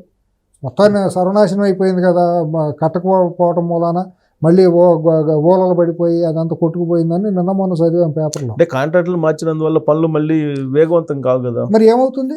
మరి మార్చినప్పుడు నువ్వేం చేసావు? టెండర్ ఇవ్వాలి. ఎందుకు టెండర్ అండి? మన నామినేషన్ మీద ఇచ్చారు కదా, నవయుగాన్ని తీసేసి అతనికి ఇచ్చిన టెండర్లు పిలిచారా?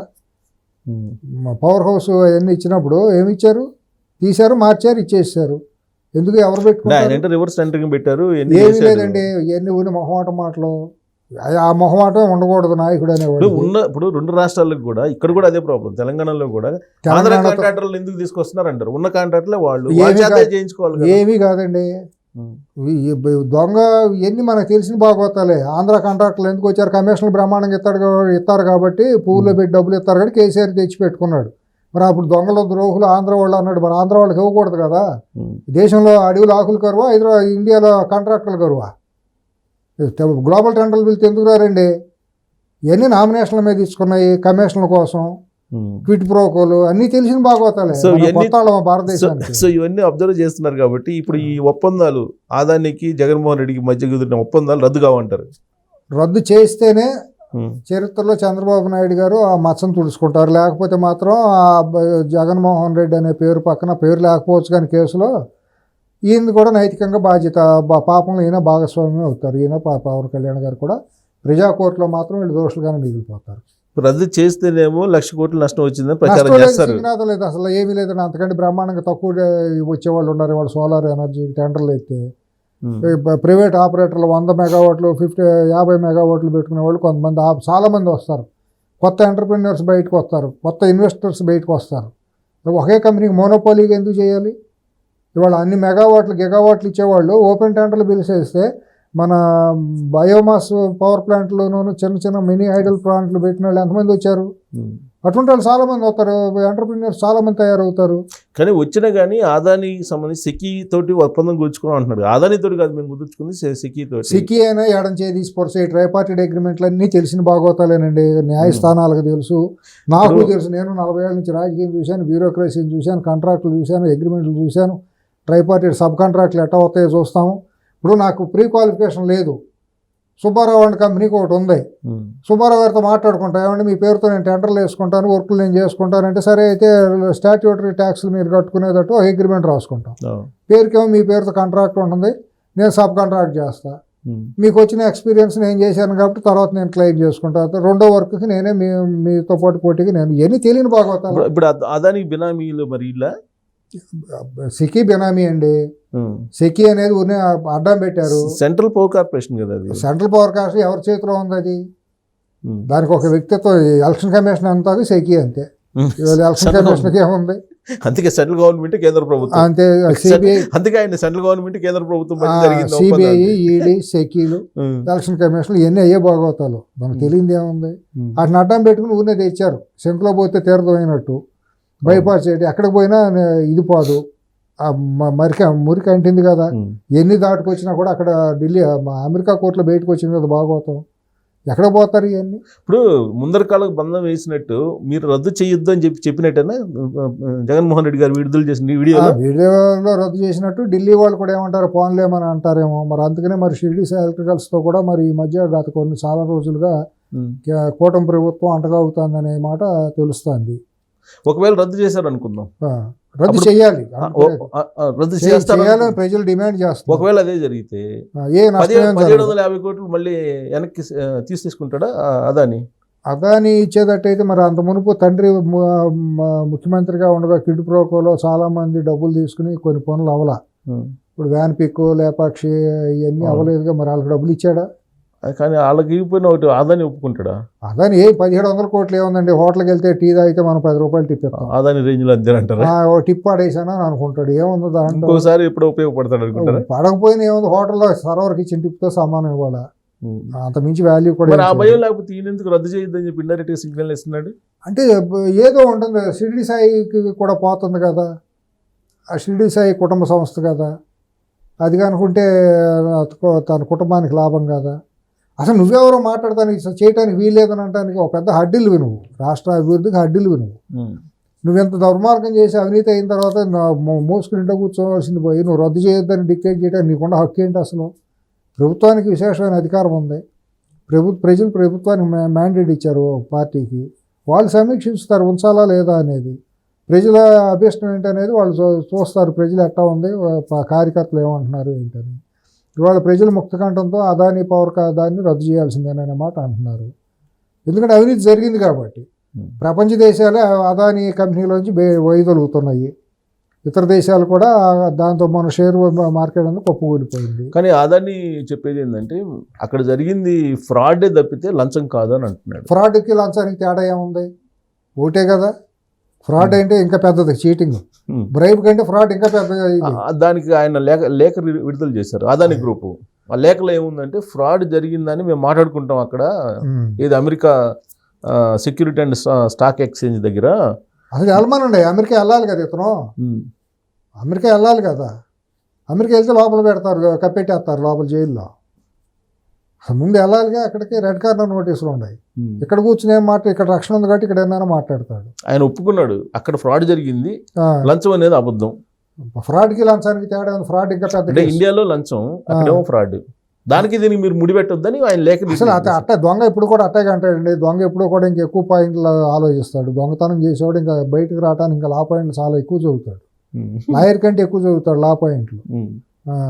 సో ప్రధానంగా ఈ ఎపిసోడ్లో 3 పాయింట్లు చెప్తున్నాడు జగన్మోహన్ రెడ్డి గారు. ఏమంటే తన పేరు లేదు ఒకటి, ఆంధ్రప్రదేశ్ రాష్ట్ర చరిత్రలో లేని విధంగా తక్కువ రేటుకి నేను కుదుర్చుకున్నాను. అంతకుముందు ఎప్పుడైనా ఈ రేటు కుదుర్చుకున్నారా?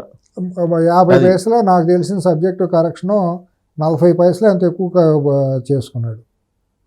అంటే మొత్తం ఆంధ్రప్రదేశ్ చరిత్రలో ఆంధ్రప్రదేశ్ పీపీఏలో ఆంధ్రప్రదేశ్ కాదు భారతదేశం మొత్తం అంతా ఒక యూనిట్ గా చూడాలి వాళ్ళు. ఆ చోట్ల ఆయన భారతదేశ చరిత్రలో కుదుర్చుకున్న పీపీఎల్లో ఇది తక్కువ రేటు అంటాడు ఆయన. పీపీఎల్ ఆ రోజు ప్రొడక్షన్ కాస్ట్ ఎంత, ప్రాజెక్ట్ కాస్ట్ ఎంత, ఈ రోజు ప్రాజెక్ట్ కాస్ట్ ఎంత, దాన్ని బట్టి కదా ఒక వస్తువుని ఉత్పత్తి చేసేటప్పుడు దాని కాస్టింగ్ని బట్టి ఆ రోజు మార్కెట్లో అమ్మే రేటు నిర్ణయం ఉంటుంది. Demand and supply. తర్వాత ఒక ఇంగ్రీడియంట్, ఒక ముడి పదార్థం కాస్ట్ తగ్గిపోయిన తర్వాత దాని ప్రాజెక్ట్ కాస్ట్ తగ్గిపోతుంది. ప్రాజెక్ట్ కాస్ట్ తగ్గిపోయినప్పుడు ఒకప్పుడు సౌర విద్యుత్ పెట్టాలంటే మెగావాట్కి 10 కోట్లు ఉండేది, ఇవాళ 4 కోట్లకు వచ్చేసింది. 4 కోట్లు కూడా కాదు, ఇంకా కరెక్ట్గా కన్జర్వేటివ్గా కనుక మనం చేయగలిగితే సోలార్ ఎనర్జీని 2.5 నుంచి 3 కోట్లలో 1 మెగావాట్ని మనం తయారు చేయొచ్చు. 2.5 కోట్ల బ్రహ్మాండంగా 1 మెగావాట్ వచ్చేస్తుంది. వచ్చేసినప్పుడు 2.5 కోట్లు బేస్ చేసుకుని మనకి ట్రాన్స్మిషన్ ఛార్జెస్ పెట్టే రేట్ ఫిక్సేషన్ జరుగుతుంది. అంతేగాని ఆ రోజు ఇచ్చారు కాబట్టి అంతకంటే నేను ఇదేని అనడానికి వీలు లేదుగా, తక్కువ అని అనడానికి. ఈ రోజు ఉన్న మార్కెట్లు ఎందుకంటే తక్కువకి వచ్చే అవకాశాలు ఉన్నాయి. అది చెప్పట్లేదు ఆయన. అదే మరి దాచిపోయి మాట్లాడేది. అది చెప్పట్లేదు. 6 కోట్ల రూపాయలు పెట్టి నేను చేశానంటాడు. నిజంగా చేస్తే వాళ్ళు 3 కోట్లకే మెగావాట్ తయారయ్యే ఇది వాళ్ళ ఉంది వరల్డ్ వైడ్గా. ఇప్పుడు రేపు జనవరి నుంచి ఆయన ప్రజల్లోకి వెళ్ళి నా పేరు లేదు అమెరికా ఛార్జ్ షీట్లో, 1, 2 రాష్ట్ర చరిత్రలో ఇంతకన్నా తక్కువ రేట్ లేదు. ప్రజలు చాలా తెలివిగలవాళ్ళు. ఇవాళ ఏ పేజీలో ఉందో ఆ పేజీ ప్రింట్అవుట్లు తీసి ఊరు వాడ పెడతారు. 54 పేజీలు నా దగ్గర ఉంది PDF, అది ఎక్కడెక్కడ ఉందనేది ప్రతి ఊళ్ళోనూ పెడతారు. ఒరే బాబు నీ పేరు ఇది, ముఖ్యమంత్రి అంటే ఇది, అగ్రిమెంట్ అంటే ఇది, నువ్వు సంతకం పెట్టింది ఇది, నువ్వు ఎయిర్పోర్ట్ నుంచి కారు పంపింది ఇది, నువ్వు ఇన్ని గంటలు కలిసి కూర్చొని మాట్లాడుకుంది ఇది, నీ పేరు ఉందా లేదనేది ఇదే చాలు. నువ్వు ముఖ్యమంత్రి అంటే ఎవడో, చీఫ్ మినిస్టర్ అంటే నువ్వే కదా, అన్నీ పెడతారండి. నువ్వు ఏం మాట్లాడినా లేదు. ఇంకేదైనా మాట్లాడానుకో. 3వ పాయింట్ ఏంటంటే మధ్యవర్తి అనేవాళ్ళు లేదు దీంట్లో. నేనే తీసుకున్నాను. మరి మధ్యవర్తి అంటే మరి 1750 కోట్లు, మళ్ళీ 10 కోట్లు 50 కోట్లు బెజ్జలో గిజ్జలు ఎవడని తిన్నాడు అనుకోండి, మళ్ళీ ఎందుకని చెప్పి మొత్తం డైరెక్ట్గానే 3 పెళ్ళాలే చూసుకుంటారు. మీడియేటర్ ఎందుకు? ఇంకా తమాషా ఏంటంటే ఈ ఒప్పందాలన్నీ కూడా బీజేపీ ఇతర రాష్ట్రాల్లో కుదుర్చుకుంది. అదాని గ్రూప్ అని బురదాళ్ళ మీద వేసేసి శుభ్రంగా సేఫ్ కదా. 5 రాష్ట్రాలు కుదుర్చుకుంది, ఎక్కడ కూడా బీజేపీ ప్రభుత్వం లేదు. అదే మోడస్ ఆపరండి అట్లా ఉంటుంది. ఎందుకంటే మాకేం లేదు కదా అని చెప్పుకుంటానికి. రేపు పొద్దున ఎందుకు బీజేపీ కూడా చెబుతుంది అన్నమాట, అక్కడికి వెళ్ళి చేసుకురండి, ఇక్కడికి వెళ్ళి చేసుకురండి. చేసేవాళ్ళు వీళ్ళేగా, వాళ్ళు చెబితే ఇక్కడ జరుగుతాయిగా. ఈడీ అంతా ఈడీ మహిమ అన్నమాట అండి. ఈడీ కన్సర్న్లు ఇవన్నీ జరుగుతాయి.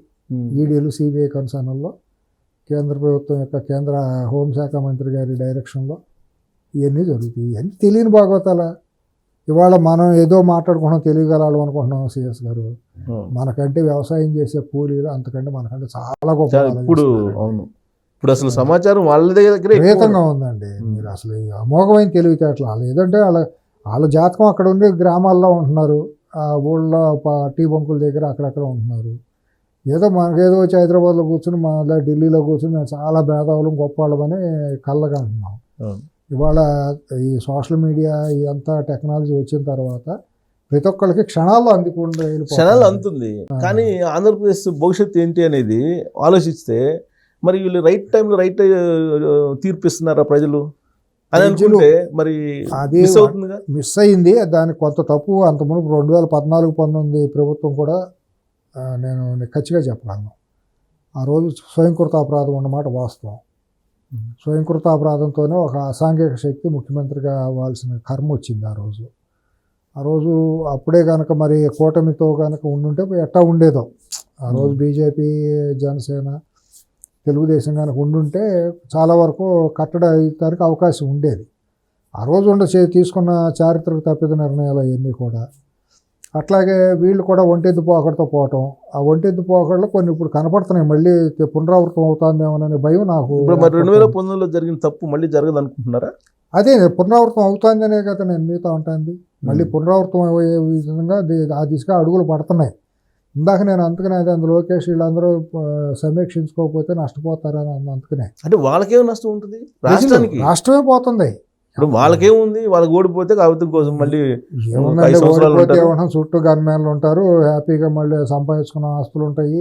హైదరాబాద్ వస్తారు, హైదరాబాద్లోనే జగన్మోహన్ రెడ్డి అయితే బెంగళూరులో ఉంటాడు. ఎవరు పోయేది వాళ్ళు, రాష్ట్రమే పోయింది. వాళ్ళ రాష్ట్రం పోయింది, రాష్ట్రంలో యువత యొక్క భవిష్యత్తు పోయింది.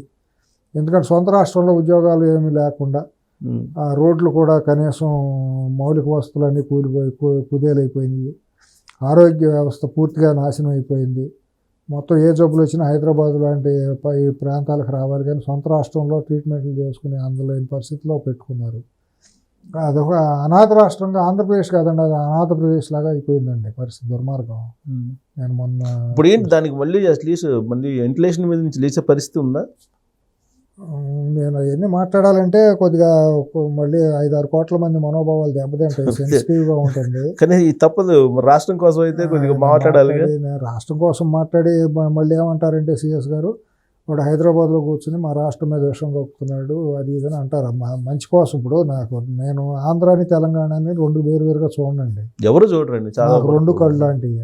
నేను అక్కడ పుట్టాను, ఇక్కడ పెరిగాను, నాకు రెండు ఆత్మతో సంబంధమే. ఇప్పుడు దేహాన్ని ఆత్మని మనం విడదీయగలమా? అది తీయలేం. రెండు తెలుగు జాతి, ఇప్పుడు పెద్ద రామారావు గారు పెద్ద ఆయన అన్నట్టు తెలుగు జాతి నాది, నిండుగా వెలుగు జాతి నాది అని. తెలుగు వాళ్ళు ఎక్కడ ఉన్నా నా వాళ్ళే, నా సోదరులతో సమానమే. తప్పును తప్పు అంటాం, ఒప్పును ఒప్పు అంటాం. నాకు ఆ రెండు రాష్ట్రాలనే విభజన అనేది ఇవాళ కూడా నేను జీర్ణించుకోలేను. పేరుకు ఉన్న రెండు రాష్ట్రాలకు విడిపోయినా కూడా ఇవాళ కూడా తెలుగు జాతితో ఒకటిగానే మాట్లాడతాం. అందుకనే ఆ ప్రేమతోనే మనం మాట్లాడేది.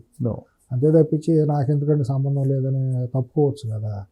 పుట్టి పెరిగాను కాబట్టి నా రాష్ట్రం అది, అక్కడే నేను పుట్టి పెరిగాను, నా జీవితం అక్కడ మొదలైంది. అదే నిజాలు మాట్లాడాలంటే కొద్దిగా బాధగానే ఉంటుంది. నేను మొన్న చూసిన తర్వాత ఇటు ఎప్పుడూ చెడు పలకూడదు, కానీ సిఎస్ గారు బాధ అనిపిస్తుంది. ఆంధ్రప్రదేశ్ భవిష్యత్తు చూస్తుంటే నాకైతే ఏమీ సుఖాన్ని లేని నావలాగానే ఉంది వాళ్ళకి కూడా. మరి జీర్ణించుకోగలరంటే మాట్లాడవచ్చు, మాట్లాడితే మళ్ళీ అది రేపొద్దున మళ్ళీ వేరే యాంగిల్ వెళ్తుంది. అంటే నేను ఎందుకు అడుగుతున్నానంటే, నాకు ఈ మధ్య ఒక ఫ్రెండ్ ఒకప్పుడు అంటే 2024 ఎన్నికల మీరు టెలికాస్ట్ చేస్తాను అని అంటే నేను మాట్లాడతా, తర్వాత ఇంకొక ఎపిసోడ్ ప్లాన్ చేద్దాం. అంటే నాకు బాధ అనిపిస్తుంది రాష్ట్ర పరిస్థితి చూస్తా అంటే. అన్నీ ఉండి కానీ అల్లుడి నోట్లో శని ఉండట్టు అన్నీ అక్కడ అంత చక్కటి మౌలిక వస్తువులు, తెలివితేటలు అన్నీ ఉండి కూడా మరి అడుగుగాసిన వెన్నులాగా అయిపోతుంది. అక్కడ ప్రగతి కానీ తెలివితేటలు కానీ ఏమి ఎటు వెళ్తుందో దిక్కుదోసిన పరిస్థితిలో ఉంది. ఏదో ఊరినే అడావుడి తప్పించేసి అక్కడ నిజమైన అభివృద్ధి అనేది కనుసూపు మేరలో అయితే నాకైతే కనపట్టలేదు.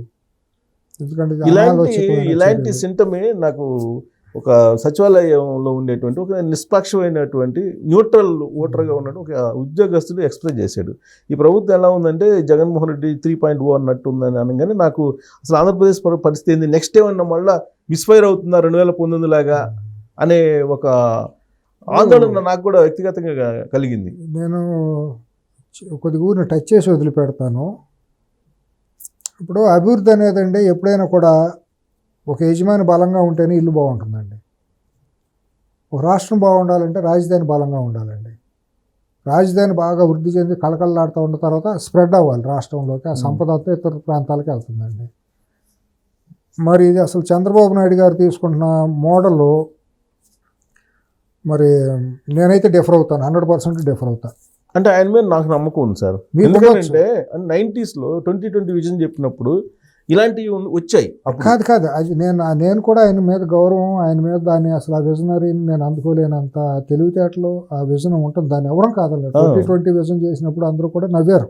2020 ఏంటంటే 96లో 99లోనే పెట్టినప్పుడు 20 years భవిష్యత్తు ఎట్టా ఉంటుంది అన్నప్పుడు ఆ రోజు మాదాపూర్లోనూ అక్కడ గొర్రెలోనూ బర్రెలు, జొన్న తోటలో ఇటుకరాళ్ళ బట్టీలు ఉండేవి. గచ్చిబౌలి లాంటి ప్రదేశాలు మన కోకాపేటలో ఇవన్నీ కూడా మేము పొలాలు వెళ్ళి అక్కడ వ్యవసాయం మామిడి మొక్కలు అన్నీ చూసిన వాళ్ళమే. మరి ఆ 20 సంవత్సరాల తర్వాత ఎంత ఉంటుందని ఆయన ఒక విజనరీ డాక్యుమెంట్ రిలీజ్ చేశారు. కరెక్ట్, ఇదంతా వేరే సంగతి. కానీ ఆ రోజున ఆయన ఇలాంటిది చెప్తే ఇప్పుడు అమరావతి గురించి విమర్శలు కొంచెం వస్తున్నాయి, 2047 అనే విజనరీ డాక్యుమెంట్ ప్రపంచం ఎట్టా ఇవాల్వ్ అవుతుంది, దాన్ని ఎట్టా అందుకోవాలి అనేది ఆయనకు విజన్ అన్నమాట. వాస్తవం నేను కాదంటలా. నేను సబ్జెక్ట్లోకి వస్తా. అసలు మామూలుగా నాకున్న ఇదేంటంటే అమరావతి ఒక 5 లక్షల మంది జనాభా అవ్వాలంటే ఎప్పుడు అవ్వాలి, ఏ రకంగా తీసుకున్న చర్యలు అవుతుంది, అది అభివృద్ధి చెందాలని కోరుకుంటాను నేను. అమరావతి అనేది ఒక విశ్వనగరంగా మారాలి, అది విశ్వవ్యాప్తమైన మంచి ఒక ఇదిలాగా టూరిస్ట్ స్పాట్ లాగా రావాలనే కోరుకుంటాను నేను. ఎందుకంటే ఆఫ్టర్ ఆల్ మనం పుట్టి పెరిగా, మన ఇది కాదండి, మన ప్రాంతం మన అభివృద్ధి చేసుకోవాలి. రెండూ పెరగాలి, హైదరాబాద్ పెరగాలి, అమరావతి పెరగాలి, వైజాగ్ పెరగాలి, తిరుపతి పెరగాలి, అన్నీ పెరగాలి. అందరూ బాగుండాలి, అందులో మనం ఉంటాం. అందరూ బాగుంటేనే మనం ఉండేది. ఇవాళ చంద్రబాబు గారితో నేను ఎక్కడంటే డిఫర్ అయ్యేదండి. మరి ఆయన ఎందుకు చేస్తున్నారో నాకు తెలియదు, కానీ మరి నేను అంత మేధావిని కాదు, నేను ఎకనమిస్ట్ని కాదు, లేకపోతే పొలిటీషియన్ని కాదు, ఆయన్ని విమర్శించే అంత ఇది కాదు. నా వ్యక్తిగత అభిప్రాయం ఏంటంటే సామాన్య దృష్టిలో ఇప్పుడు అమరావతి అనే దానికి ఇన్వెస్ట్మెంట్లు రావాలి. సిఎస్ గారు ఎంతసేపు నువ్వు ఐఏఎస్లు ఐపీఎస్లకి వీళ్ళ అపార్ట్మెంట్లోనూ హైకోర్టు కట్టేస్తే కుదరదండి. మీరు తీసుకొచ్చే అభివృద్ధి అన్నింటినీ మొత్తం స్కాటర్ చేసేస్తున్నారు. ఎవడో వేసాడు 3 రాజధానులను తొగలగ్గాడు అన్నాడని దానికి భయపడిపోయి నేను 3 అన్నీ సమానంగా పెంచుతాను అని అంటే ఏది ఏ ప్రాంతం సమానంగా పెరగదు, ఇవాళ అభివృద్ధి జరగదు. అమరావతి అనేది అభివృద్ధి జరిగితేనే నీకు ఒక బ్రాండ్ ఇమేజ్ అనేది ఒక రాష్ట్రానికి ఉంటుంది.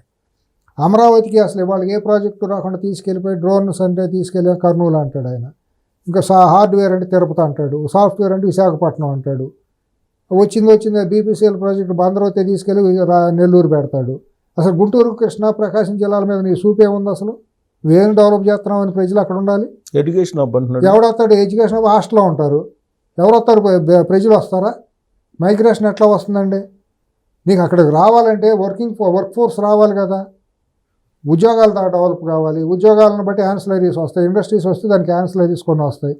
ఇప్పుడు హైదరాబాద్ డెవలప్ అయిందండి, BHEL, HMT, IDPL, ఎన్నో DRDL, ఇటువంటి ఎన్నో సంస్థలు వస్తే దానికి యాన్సిలరీస్ వచ్చినాయి. యాన్సిలరీస్లో కొన్ని లక్షల మంది ఉద్యోగాలు వచ్చినాయి. దానికి తగ్గట్టు వలసలు ఎక్కువ అవుతాయి. వలసలు వచ్చేటప్పటికి నగరం వృద్ధి చెందుతూ ఉంటుంది, ఆర్థికంగా వృద్ధి చెందుతూ ఉంటుంది. అసలు మీకు అమరావతికి వాళ్ళు మీరు తీసుకున్న మోడల్ ఏంటి? అంతసేపు అది ఇది అని మాటలు గారడీ తప్పించి అమరావతిలో మీరు ఏం చేస్తున్నారు? డెవలప్మెంటు, రాష్ట్రం అభివృద్ధి ఏ రకంగా అవుతుంది? మీరు వచ్చిన వాళ్ళల్లో మీరు ఆ మూలకి ఈ మూలకి పంపిస్తే అక్కడికి వెళ్ళేవాడు కూడా ఎవడు వెళ్ళడు కదా. మంచి వర్క్ ఫోర్స్, మంచి టాలెంటెడ్ పీపుల్ వెళ్ళాలంటే ఆడికి పిల్లల చదువులు ఆలోచించుకుంటారు కదా. మన తీసుకెళ్ళి మడకసిరలో ఒక భారత్ ఫోర్జ్ అనే కంపెనీకి తీసుకెళ్ళి మడకసిరలో ఇచ్చారు. మడకసిరలో విద్య ఏమైనా దొరుకుతుందా? సరైన టీచింగ్ ఫ్యాకల్టీ దొరుకుతుందా? మంచి స్కూళ్ళు ఉంటాయా? అక్కడ చేసే ఉద్యోగస్తులకి ఏమైనా ఆరోగ్య భద్రత ఏమైనా కావాలంటే మంచి సూపర్ స్పెషల్ ఎవరు ఆఫ్టర్ ఆల్ ప్రతి ఒక్కరు కోరుకునేది మంచి వైద్యం కోసం కదా. నా పిల్లల హెల్త్ కదా, ట్రాన్స్పోర్ట్ నువ్వు తీసుకెళ్ళి ఎక్కడో పడేసేసి ఆ మూల ఈ మూల పడేసేస్తే నువ్వు అయ్యి ఒక NIT తీసుకెళ్ళి తాడేపల్లిగూడెంలో పెట్టాడు ఆయన. తాడేపల్లిగూడెనికి ఏమో అసలు విజయవాడకి ఏమైనా పొంతన ఉందండి? NITలో వచ్చేవాళ్ళంతా ప్రొఫెసర్లోనూ కతి నేషనల్ వైడ్గా ఉండే R&D ఉండేవాళ్ళు, దాని మీద టాలెంటెడ్ వాళ్ళు రావాలి ఫ్యాకల్టీ. వాళ్ళు రావాలంటే ఎయిర్పోర్ట్లోనో రైల్లోనో దిగాలి కదా, తాడేపల్లిగూడెం ఎత్తుక్కోవాలి కదా మ్యాప్ ఎక్కడో పెట్టుకుని. రాబోయే రోజులన్నీ ఎయిర్పోర్ట్లే. ఎప్పుడండి? ఎప్పుడో వచ్చే ఎయిర్పోర్ట్కి వాళ్ళు తీసుకెళ్ళి పాటిసి దారి డొంక లేదు ఎవడో అడిగాడని చెప్తే NIT లాంటివినూ ఏయో తీసుకెళ్ళి మంచి మంచి ఇన్స్టిట్యూషన్లు అన్నీ తీసుకెళ్ళి IIT తీసుకెళ్ళి తిరుపతిలో ఎక్కడో అడవిలో పడేసి ఇటువంటివన్నీ ల్యాబ్సెస్ అండి. తీసుకొచ్చి ప్రకాశం జిల్లాలో పెట్టవచ్చుగా. ప్రకాశం జిల్లాలో అబండెంట్ ఆఫ్ ల్యాండ్ ఉంది కదా, కృష్ణా జిల్లాలో ఉంది కదా, గుంటూరు జిల్లాలో ఉంది కదా. అక్కడ పెడితే కదా యాక్సెస్ పెరిగి వచ్చేది. ఇష్టానుసారం చల్లా చెదురు చేసేస్తే మొత్తం వచ్చిన ఇన్స్టిట్యూషన్స్ అన్ని వాళ్ళు అనుకుంటారు, వీళ్ళు అనుకుంటారు, ఉత్తరాంధ్ర, రాయలసీమ ఏంటి అనుకునేది ఏంటి? ఎవడో తలకమాసినాడు వచ్చేసి 3 రాజధానులు అన్నాను తొగలగ్గాడు అంటే దానికి తగ్గట్టు నువ్వు ఊతం ఇచ్చినట్టు నువ్వు డిస్ట్రిబ్యూట్ చేసేస్తే డెవలప్మెంట్ని ఎప్పుడు అభివృద్ధి జరగాలి ఆంధ్రప్రదేశ్ అమరావతి అనేది? అమరావతి అభివృద్ధి జరగకపోతే నీకు ఇంకా బ్రాండ్ ఎట్ట బిల్డ్ అవుతుంది? ఇతర ప్రాంతాల నుంచి నీకు మైగ్రేషన్ వస్తేనే కదా కాస్మోపాలిటన్ సిటీ అయ్యేది. అది ఇవాళ విజయవాడ, గుంటూరు, తెనాలి ఆ 3 ప్రాంతాలు ఎప్పుడో రామారావు గారు ఉండగా VGT అర్బన్ డెవలప్మెంట్ అథారిటీ అని పెట్టారు. ఇవాళ కాడికి ఇప్పుడు పని జరగాలి. అక్కడ నాయకత్వం కూడా దరిద్రమైన నాయకత్వమే. నాయకులు ఎవరికి కూడా స్వాభిమానం లేదు. స్వరాష్ట్రం లేకపోతే సొంత ప్రాంతం మీద అభివృద్ధి అనేది ఏమాత్రం లేని దౌర్భాగ్యం. అది అసలు ఇది మర్చిపోయారు అసలు ఎప్పుడు లేదు అసలు. నాయకులంతా దౌర్భాగ్యం. విజయవాడ మొత్తం రౌడీ రాజ్యం, కొట్లాట, కులాల కుంపట్లే తప్పించి మన రాష్ట్రం, మన రాజధాని లేకపోతే ఏదైనా మా నగరాన్ని పెంచుకుందామని లేదు. రాష్ట్రం విడిపోయి అక్కడ అమరావతి, విజయవాడ అనే వరకు కూడా విజయవాడ ఫేస్ లిఫ్ట్ జరగల. ఈ చంద్రబాబు గారు వచ్చిన తర్వాత అతి రోడ్లు వైడింగ్ చేయటం, కొద్దిగా ఎయిర్పోర్ట్ నుంచి అవన్నీ డెవలప్ చేయడం జరిగింది. అంత మునుపు అంతా మురికికోపం లాగానే ఉంది. కానీ మాటలు మాట్లాడతారు కానీ బెజవాడ వాళ్ళకి అసలు కనీసం వాళ్ళకి సొంతం ఏదైనా చేయాలనే తపన లేదు. చిల్లర బురదగుంట్లో పడిన ఇదే అంతే వాళ్ళ ఆలోచనలన్నీ కూడా. ఇవాళ ఆ పరిస్థితి నుంచి కాస్మోపాలిటన్ అవ్వాలంటే ఒక ఇంగ్లీష్ రావాలి, ఒక హిందీ రావాలి. సుబ్బారావు గారు ఇప్పుడు అందుకే చంద్రబాబు నాయుడు గారు కేంద్ర ప్రభుత్వం దగ్గర ఏ ప్రపోజల్ పెట్టినా రైల్వే లైన్స్ కానీ లేదా నేషనల్ హైవేస్ కానీ వేగవంతంగానే అవన్నీ ఇస్తున్నారంటే కారణం అదే అని అంటారు. మరి అది వేగవంతంగానే ఉన్నాయి వాళ్ళ రియాక్షన్ కూడా. ఇప్పుడు మొన్న విశాఖపట్నం రైలు జోన్ కూడా ఇమీడియట్గా టెండర్లు పిలిచేసారు ఇక్కడ వ్యతిరేకత రాకుండా చేసుకుంటానికి. వాళ్ళ యాక్షన్ కూడా బాగానే ఉంది, రియాక్షన్ కూడా బాగానే ఉంది. వీళ్ళు అడిగినవన్నీ మొన్న ప్రత్యేకంగా ఫాస్ట్గా వర్క్గా అమరావతికి హైదరాబాద్ అమరావతి రైలు కనెక్షన్ కూడా ఇచ్చేసారు. బుల్లెట్ ట్రైన్ కూడా పరిటాల దగ్గర నుంచి సపరేట్ ట్రాక్ ఒకటి ఇచ్చేసారు. ఇటువంటివన్నీ చూస్తా అంటే ఇప్పుడు విజయవాడ హైదరాబాద్ కూడా 8 లేన్ 6 లేన్ 8 లేన్ అయిపోతే అది పెద్ద సమస్య ఏం కాదు. ఎక్స్ప్రెస్ వే అయిపోతే అసలు నథింగ్ లేక. అప్పుడు అమరావతి సెకండ్ క్యాపిటల్ అయినా ఆల్మోస్ట్ హైదరాబాద్ అయిపోయినట్టే. పెద్ద సమస్య ఏం కాదు, పెద్ద వేరియేషన్ పెద్ద ఉండదు. ఇలాంటిది ఉండబట్టే చంద్రబాబు నాయుడు గారు విజయవాడ, గుంటూరు, అమరావతి ఏరియాలో కాకుండా మిగతా చోటికి ఇండస్ట్రీస్ డిస్ట్రిబ్యూట్ చేస్తున్నాడా? మరి ఇంటర్నల్గా మరి ఒకవేళ ఆయనకి అంత సమాచారం ఉంటే మరి అది చేస్తున్నారో మనకు తెలియదు. మరి ఏమో అవన్నీ ఏంటంటే కీలకమైన అంశాలు. అదే మీరు చెప్పిన ప్రకారం అన్ని స్కాటర్ చేస్తున్నారు. అక్కడైతే మాత్రం రోడ్లో ఎన్ని మాత్రం ఇంటర్నేషనల్గా లండన్లో పోస్టర్ కంపెనీతో చేసిన డిజైనింగ్ అండి. నార్మల్ పోస్టర్తో చాలా విశాలమైన రోడ్లోనూ పెద్ద పెద్ద ఇంటర్నేషనల్ సిటీ అది. ఒకవేళ దాన్ని ఏమన్నా మేము తీసుకుంటామనంటే వీళ్ళు ఎవరు కాదంటానికి వీల్లేదు కదా, హ్యాపీగానే ఇస్తారు. ఆంధ్రులు కూడా ముందుగా వస్తారు. తెలంగాణలో హైదరాబాద్ని సెకండ్ క్యాపిటల్ అంటే వ్యతిరేకత రావచ్చు, కానీ ఆంధ్రప్రదేశ్లో పెద్ద వ్యతిరేకత ఎవరికి రాదు. అవును, ఇక్కడైతే తెలంగాణ అయితే కేసీఆర్ లాంటి వాళ్ళు రెచ్చగొడతారు. స్థానికత్వాన్ని చాలా ప్రాబ్లమ్స్ ఉంటాయి కదా, వస్తాయి. మేము ఎందుకని రకరకాలుగా చేసి సెంటిమెంట్లు రెచ్చగొట్టి ఇది ఉంటుంది. ఆంధ్రప్రదేశ్ కనుక ఒకవేళ ఆ చర్య తీసుకున్నారనుకోండి, బీజేపీ రూలింగ్లో ఉన్న కేంద్ర ప్రభుత్వం అసలు వెల్కమ్ చెబుతారు. తీసుకోవే బాబు మాకు అవసరం లేదు, పెద్ద ఇబ్బంది, మేమేం కాదనం అని చెబుతారు. ఇది చెప్పి అక్కడి నుంచి పక్కకెళ్ళి కావాలంటే ఎక్కడో 200-300 ఎకరాల్లో కట్టుకుని రాష్ట్రానికి కావాల్సిన సెక్రటరియట్ని, హైకోర్టుని. సో అప్పుడు నరేంద్ర మోడీ గారు ప్రామిస్ చేసిన విధంగా ఢిల్లీ తరహా రాజధాని అడుగుచ్చినట్టే. అంతేగా, ఢిల్లీ తరహా రాజధాని వస్తుంది, రెండో ఢిల్లీ లాగా వచ్చేస్తుంది. అప్పుడు కొద్దిగా కాస్మోపాలిటన్ కల్చర్ వేగవంతం అవుతుంది. అమరావతి అనేది అప్పుడు కాస్మోపాలిటన్ కల్చర్గా దాని రూపురేఖలో ముఖచిత్రం మారుతుంది. ఎందుకంటే అక్కడి నుంచి హిందీ మాట్లాడే వాళ్ళందరూ కూడా ఇక్కడ ఉద్యోగాలకు రావటం, డిఫెన్స్ వాళ్ళు వీళ్ళందరూ రావటం చాలా వేగవంతంగా ఉంటుంది. అప్పుడు ఎట్లాగా ఇప్పుడు తీసుకునే చర్యలు అప్పుడు మంచిది అనిపించవచ్చు. ఇప్పుడు నేనేంటంటే అది ఊహించుకోండి, ఇవాళ అమరావతిగా మాట్లాడితే ఇది జరుగుతుంది అనుకున్నాం. ఒకవేళ అమరావతిని కనుక రేపు ఢిల్లీ తర్వాత రెండో రాజధానిగా కనుక ప్రకటించేటట్టయితే మాత్రం ఆ రూపురేఖలు వేరు, ఇప్పుడు తీసుకునే చర్యలు సబబు అవుతాయి. అప్పుడు అంతేగా, ఇప్పుడు చంద్రబాబు నాయుడు గారు ఏదైతే స్కాటర్ చేస్తున్నారు అప్పుడు సబబు అవుతాయి. అవన్నీ కూడా విశాఖపట్నం, తిరుపతి ఇవన్నీ కూడా సమాంతరంగా పెరుగుతూ ఉంటాయి. ఇదేంటంటే కాస్మోపాలిటన్ కల్చర్ వచ్చేస్తుంది కాబట్టి జనరల్గా పెద్ద ఇబ్బంది ఏం కాదు, చాలా వేగవంతంగా మైగ్రేషన్ ఉంటుంది. సో పొలిటికల్గా కూడా బీజేపీ వాళ్ళకి అక్కడ ఎగ్జిస్టెన్స్ వస్తుంది. పొలిటికల్గా ఉండేటప్పుడు ఆటోమేటిక్గా మీకు గ్రిప్ వచ్చేస్తుందిగా, కల్చరల్ గ్రిప్ ఏర్పడిపోతుందిగా.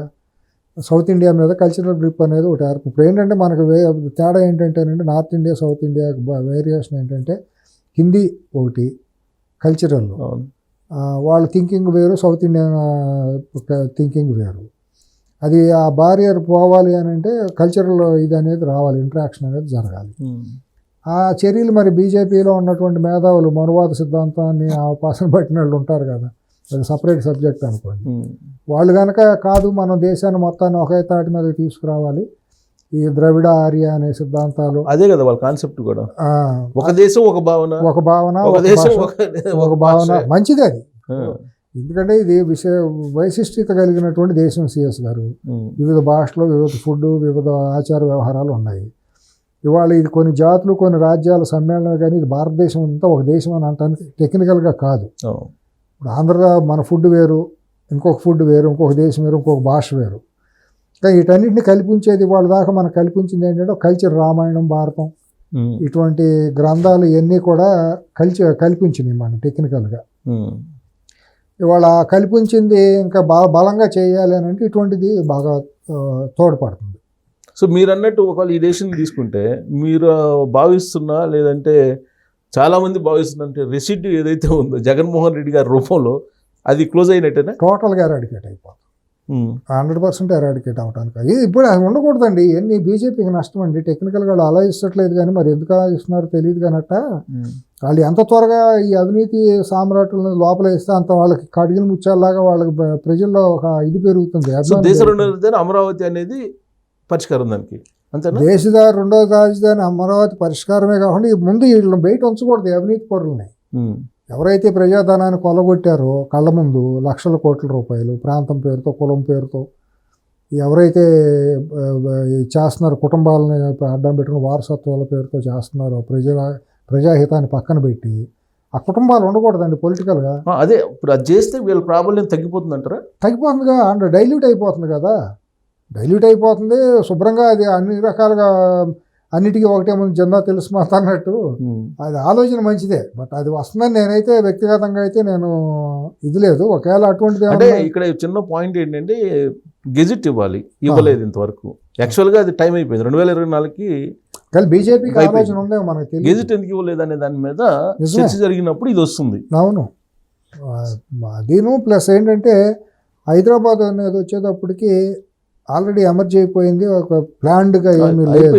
దీని రీస్ట్రక్చర్ కూడా చేసే ప్రసక్తే లేదు. ఇప్పుడు చూస్తున్నాం కోకాపేట, గచ్చిబౌలి వెళ్తే వర్షం పడితే రోడ్ల మీదకి నీళ్ళు లేదు, ట్రాఫిక్ దారుణంగా ఉంది పరిస్థితి. ఇలాంటప్పుడు దేశ రెండో రాజధాని పెడితే అదైతే అసలు ఎవరు పట్టించుకోరు. విశాలమైన రోడ్లు, సపరేట్ ఏర్పాటు చేసుకోవచ్చు, సపరేట్ యాక్ట్ పెట్టుకోవచ్చు, ఎవరు ఉండాలి ఎవరు ఉండకూడదు ఏంటని. చండీగఢ్లో పెద్ద విపరీతంగా పెద్ద తాకిడి కూడా ఏముండదు. స్ప్రెడ్ అవుతానికి విపరీతంగా మాకు ఒంగోలు దాకా వెళ్ళిపోతుంది. ఇటు మీకు కావాలంటే ఎటైనా చుట్టూ విశాలమైన ఇది ఉంది, ప్రాంతం ఉంటుంది. ఒక అనలిస్ట్గా అట్లీస్ట్ రాష్ట్రం విడిపోయేటప్పుడు ఆంధ్రప్రదేశ్ వాళ్ళు సరిగ్గా యాక్ట్ చేయలేదనే ఒక మచ్చ ఉంది కదా బాగా. ఇప్పుడు కనీసం రెండో రాజధానికి తీసుకొస్తే ఆ మచ్చ పోద్ది వాళ్ళకి. అది ఆ చిత్తశుద్ధి ఉంటే వాళ్ళు అడుగుతారు, డిమాండ్ పెట్టవచ్చు. మాకు రండి, మేము అభ్యంతరం లేదు. ఇప్పుడు దేశంలో నుంచి మనం బయటికి వెళ్ళలేం కదండి, ఇష్టం లేకపోయినా. భారతదేశమేగా మనకి, ఇదే రాజ్యాంగం కదా. అన్నప్పుడు మన దేశానికి ఇంకో రాజధాని కావాలన్నప్పుడు మనమే వెళ్ళి మా దగ్గర పెట్టుకోండి అంటంలో తప్పే ఉంది. మాకు వద్దని అడిగేదానికంటే కూడా అందరూ అదే కదా అడిగేది. కానీ ఇది టెక్నికల్ సెంట్రల్ లొకేటెడ్, కానీ అన్ని రాష్ట్రాలు అడుగుతున్నాయి.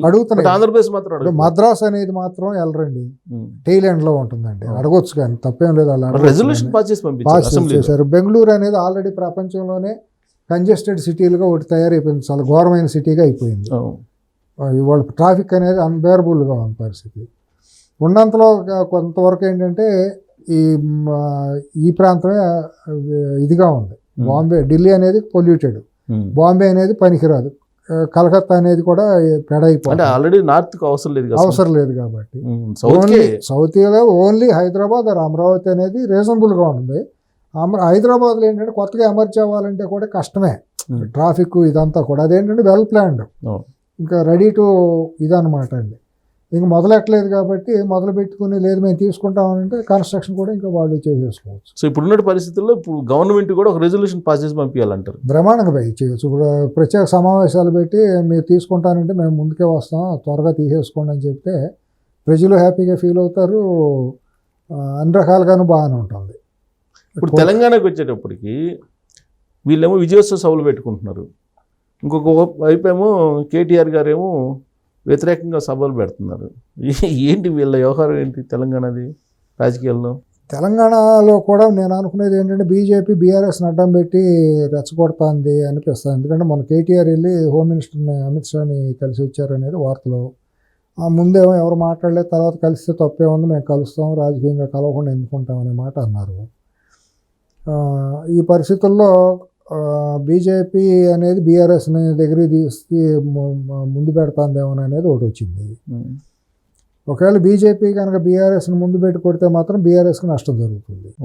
లాంగ్వేజ్ అనేది మేజర్ కనెక్ట్. జర్మన్ కూడా నేర్పిస్తాను జపాన్ అని చెప్పి ఈ మధ్య డెసిషన్ తీసుకున్నారుగా. అది ఎప్పుడైనా చేసి అయ్యేటప్పటికి ఇప్పుడు తర్వాత కదా. ఇవాళ హైదరాబాద్ ఇవాళ ఇంత విపరీతంగా పెరగడానికి కారణం ఏంటంటే భాష అనేది మెయిన్ అండి. హిందీ అనేది ఇక్కడ ఉర్దూ హిందీ ఉండటం మూలాన, తర్వాత ఇంగ్లీషు. ఇప్పుడు అక్కడ అమరావతి కాస్మోపాలిటన్గా పెరగాలి అని అంటే ఈ చర్యలు పనికిరావండి. అక్కడికి చాలా తొందరగా చాలా స్పీడ్గా వచ్చే మైగ్రేషన్ జరగాలి. టెక్నోక్రాట్స్ రావాలి, ఇంజనీర్లు రావాలి, సైంటిస్టులు రావాలి. వాళ్ళందరికీ అక్కడ ఉండటానికి నివాసం, హాస్పిటల్స్, ఎడ్యుకేషన్. అప్పుడు కదా ఎడ్యుకేషన్ అంటే అర్థం. ఇప్పుడు మీరు 1000 పడకల హాస్పిటల్ పెట్టారు అనుకోండి, పేషెంట్లు వస్తారు కానీ మనుషులు వచ్చి కాపురం ఎందుకుంటారు అక్కడ. ఒక కాలేజీ పెడితే వస్తారు, పిల్లలు వస్తారు, దాంట్లో హాస్టల్లో చదువుకుంటారు కానీ బయట జనసమర్థత ఎందుకు పెరుగుతుంది అక్కడ? మైగ్రేషన్ అనేది ఉండదు. ప్రజల మైగ్రేషన్ వచ్చారు కదా, ప్రజా రాజధాని అయ్యేది. నువ్వు ప్రజా అమరావతి, ప్రజా రాజధాని అని బ్రాండ్ పెట్టి ప్రజలు వచ్చే చర్యలు ఒకటి కూడా లేదు కదా. మొత్తం వచ్చిన కంపెనీలన్నింటినీ ఇష్టానుసారం కుక్కలు చెమ్మిన ఇస్తలాగా చేసేస్తాం. ఇంకోటి చెబుతాం మీకు, మరీ సూక్ష్మం ఇంకోటి కూడా చెబుతా. భారతదేశంలో సంపాదించిన డబ్బు అంతా పొలిటీషియన్స్, బ్యూరోక్రాట్స్, ఇండస్ట్రీస్టు దొంగ వ్యాపారాలు చేసి స్విస్ బ్యాంకుల్లో తరలిచ్చారనే కదా మన ఆరోపణ. నరేంద్ర మోడీ అదేగా చెప్పింది. మొత్తం అక్కడ తీసుకొస్తే ఇక్కడ అభివృద్ధి జరుగుతుందనే కదా. ఇక్కడ ఈ డబ్బు ఇక్కడ ఖర్చు పెడితేనే కదా అయ్యేది. ఇవాళ ఆంధ్రప్రదేశ్లో ఉన్న పొలిటీషియన్స్, బ్యూరోక్రాట్స్ అందరూ 190 మంది, 100 మంది అంటే ఇందాక అన్నాను కదా, మనం కూడా లీగల్గా ఒక అవకాశం పెట్టుకోవాలి కదా. 100 మంది అనలేదు కాబట్టి నా అంతం కోసం 190 మంది. అక్కడ చేసే అవినీతి, అరాచకాలు లేవని మనం చెప్పగలమా? అవినీతి అనేది విశ్వవ్యాప్తం. అక్కడ చేసిన అవినీతి ఐఏఎస్లు, ఐపీఎస్లు, వీళ్ళు ప్రభుత్వ ఉద్యోగులు, లేకపోతే రాజకీయ నాయకులు, ఇండస్ట్రియలిస్టులు అందరూ ఏదైతే కరప్షను తీసుకొచ్చి అక్కడ పెడుతున్నారు. హైదరాబాద్కి తరలిస్తున్నారు కదా. మొత్తం తీసుకొచ్చి హైదరాబాద్లో, లేకపోతే బెంగళూరు, చెన్నై, ఎక్కువగా మేజర్ 80% హైదరాబాదు. తర్వాత 80 కాదు 60%, 70% హైదరాబాదు, 20% బెంగళూరు, 10% ఏమంటే చెన్నైకి వెళ్తున్నారు. ఇవాళ ఆ డబ్బు అక్కడ ఖర్చు పెడతలేదు కదా ఒక్కడు కూడా. అక్కడ సంపాదించుకొని ఇక్కడ గుమ్మరిస్తున్నారు కదా. ఇంకా అది ఆంధ్రప్రదేశ్ కానీ అమరావతి కానీ ఎందుకు అభివృద్ధి చెందుతుందండి? పుట్టిపోయిన గేదే అక్కడ పిండికి వస్తున్నారు, ఇక్కడ పోసుకుంటున్నారు. మరి అక్కడ అభివృద్ధిని ఎట్టా కోరుకుంటాం మనం? ఎట్టా ఊహించగలం చెప్పండి? అక్కడేమో పిండుకోవటానికి ఏమో అక్కడ ఇదే తినేదిను పాలు పిండుకునేది అక్కడ. ఈ పాలు తీసుకొచ్చి ఇక్కడ నువ్వు హైదరాబాద్లో రియల్ ఎస్టేట్లోనూ ఆస్తులు పెట్టుకుంటావా? అంటే మీకేం అభిమానం ఉండట్టు రాష్ట్రం మీద? ఓడిపోతేనేమో హైదరాబాద్, గెలిస్తేనేమో వీకెండ్లో హైదరాబాద్ ఇక్కడికి వచ్చి క్లబ్బుల్లో పేకాడుకోవాలి, ఉండాలి. ఇవాళ ఈ పొలిటీషియన్స్ పిల్లలందరూ ఎక్కడ ఉండేది? కేర్ ఆఫ్ అడ్రస్ ఇక్కడ, పబ్లిక్ క్లబ్లు ఇక్కడే కదా వ్యాపారాలు చేసేది. ఈ వ్యాపారాలు ఏమన్నా అక్కడ పెడుతున్నారా? ఇక్కడ 5 స్టార్ 7 స్టార్ పబ్బులు గిబ్బులు నడిపేదంతా ఎవరో ఆంధ్ర ప్రాంతానికి చెందిన వ్యాపారస్తుల పిల్లలు కాదా? ఐఏఎస్లు, ఐపీఎస్ల పిల్లలు కాదా? ఆ వేల కోట్ల రూపాయలు సంపద తీసుకొచ్చి హైదరాబాద్లో పెడతా అంటే హైదరాబాద్ అభివృద్ధి చెందుతుంది కానీ అమరావతి ఎట్లా అభివృద్ధి చెందుతుందండి? దీన్ని ఎందుకు ఆలోచించరు? అక్కడ విఘ్నత కలిగిన సివిల్ సొసైటీ.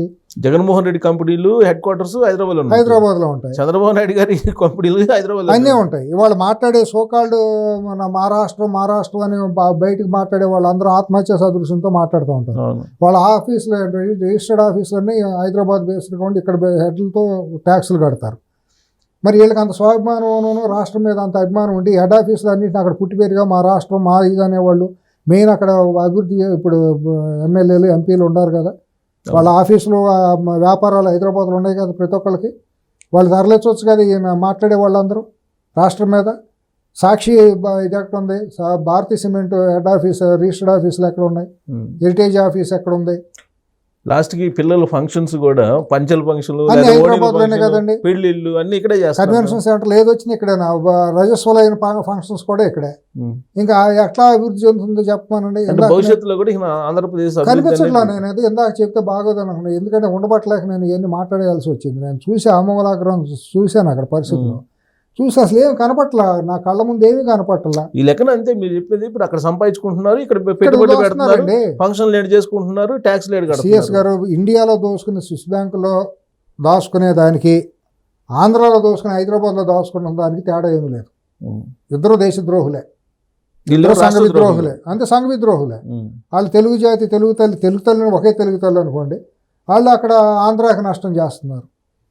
వీళ్ళకి స్వాభిమానం ఎక్కడ అంటే అప్పుడు నన్ను అడుగుతానికి హక్కు లేదు, ఎందుకంటే నేను వ్యాపారం లేదు, నాకు ఇది లేదు, నాకు ఉండ వాకిలే గీకులు ఏమైనా ఉంటే నేను హైదరాబాద్లో ఉన్నాను తప్పించి నాకు అక్కడ పొలం ఇల్లు వాకిలు ఉన్నా కూడా అక్కడ ఎవరైనా ఇప్పుడు నా ఓటు వాళ్ళు అక్కడ ఎదురు ఉంటే ఇట్లాంటి పరిస్థితులు ఎందుకు లేవు, ఎందుకు ఉంచుకుంటాం? అమ్ముకొని చేయడం ఉంటే పోద్దులని అయిపోతుంది అనిపిస్తుంది కదా.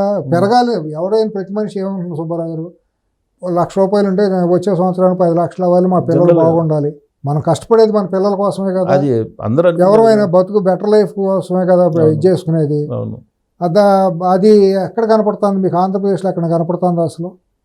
బ్రెయిన్ డ్రైన్ అయిపోతుంది కదా. గ్రామాల్లో ఉన్న వాళ్ళందరూ అమెరికాలో వేసాలు, H1 వేసాలు, ఆ వేసాలు పెట్టుకుని అటు వెళ్ళిపోయారు కదా. అవును. ఇప్పుడు ఉండాలి ఏమన్నా ఎంటర్ప్రెన్యూర్స్గా వచ్చారు అని అంటే అసలు వాళ్ళకి అవకాశాలు లేవు కదా. వాళ్ళందరూ హైదరాబాద్కి వచ్చి వెళ్ళాల్సిన పరిస్థితే కదా. టెక్నాలజీ కానివ్వండి, రీసెర్చ్ కానివ్వండి, ఇంకోటి ఏదన్నా కానివ్వండి. అసలు అక్కడ ఎందుకు పెట్టలేదు? వీళ్ళకి ఎమ్మెల్యేలకి ఎంతమందికి చిత్తశుద్ధి ఉంది అన్ని పార్టీల వాళ్ళకి? అటువంటి వాళ్ళకి నువ్వు టికెట్లు ఎందుకు ఇవ్వాలి? ఇక్కడ హైదరాబాద్లో రియల్ ఎస్టేట్ చేయాలి, అక్కడికి వెళ్ళి ఎమ్మెల్యేగా నిలబడాలి. ఆడేం చేస్తాడు? ఇక్కడేమో బార్లు పబ్బులు పెట్టాలి, ఇక్కడ డబ్బులు తీసుకెళ్ళాలి, అక్కడ రాజకీయం చేసి అక్కడ గెలవాలి. అక్కడ ఎందుకు పెట్టుబడి పెట్టాలి? ధైర్యం చేయలేకపోతున్నారు. మళ్ళీ అదే జగన్ మరి అది వస్తాడు. ఆలోచించుకోవాలి చంద్రబాబు గారు. కానీ ఈ కూటమి ప్రభుత్వం ఎక్కడ ల్యాప్సెస్ ఉంది? నేను అడిగితే నేనేం చెబుతాను? అంటే మళ్ళీ జగన్ వస్తాడేమోనండి ఒక భయం ఉంది, అందుకే వాటి అది వైపు తీసేయాలి. ఇందాకంత అందుకనే ఆ విషపురుగును తీసేయాలి. తీసేయటువంటి అప్పుడు ఏదో మన స్పీకర్ గారు ఆయన పాత్రుడు గారు ఒక మాట అంటే దాన్ని ఊరిని వైరల్ చేశారు. కరెక్ట్ ఆయన మాట్లాడింది. రాజకీయంగా అది ఉండకూడదు. ఇంకా అక్కడ ఆ రెసిడ్యూ అనేది ఉండకూడదు. రాజకీయంగా చంపేయాలి ఆ విషవృక్షాన్ని. మనమంతా కూడా అదే చేయాలి అంటే అభివృద్ధి జరగడంలో భాగం ప్రధానమైన ఇదేంటంటే ఆ పార్టీని రాజకీయంగా భూస్థాపన చేయాలి, ఆ వ్యక్తిని చట్టపరంగా ట్రయల్ చేయాలి. కానీ మీరు ఎంత చెప్పినా కానీ ఇప్పుడు అక్కడ పోయి ధైర్యంగా పెట్టుబడులు పెట్టడానికి కానీ, ఆస్తులు కొనుక్కోవడానికి కానీ, అక్కడికి వెళ్ళి నివసించాలని కానీ ఆలోచన ఎవరు చేయట్లేదు అంటానికి మొత్తం మీరు చెప్పిన జగన్మోహన్ రెడ్డి గారి గురించి ఒకళ్ళే కనిపిస్తున్నారు అక్కడ ప్రధానమైన విలన్ అది. తర్వాత వీళ్ళ అచేతనత్వం, వీళ్ళ అనాలోచితమైన చర్యలు ప్రభుత్వం. అసలు ఈ రకంగా స్కాటర్ చేసేస్తా అంటే రాష్ట్రం ఎట్లా అభివృద్ధి చెందుతుంది? అమరావతి ఏ రకంగా ప్రజా రాజధాని అవుతుంది? అమరావతిలో ఏ రోజు 10 లక్షల మంది అవుతారు? ఇప్పుడు గుంటూరుని, విజయవాడని, తెనాలిని కలిపేసి 30 లక్షలు 40 లక్షలు అంటే అది అర్ధరహితం కదా, మీనింగ్లెస్ మాట కదా.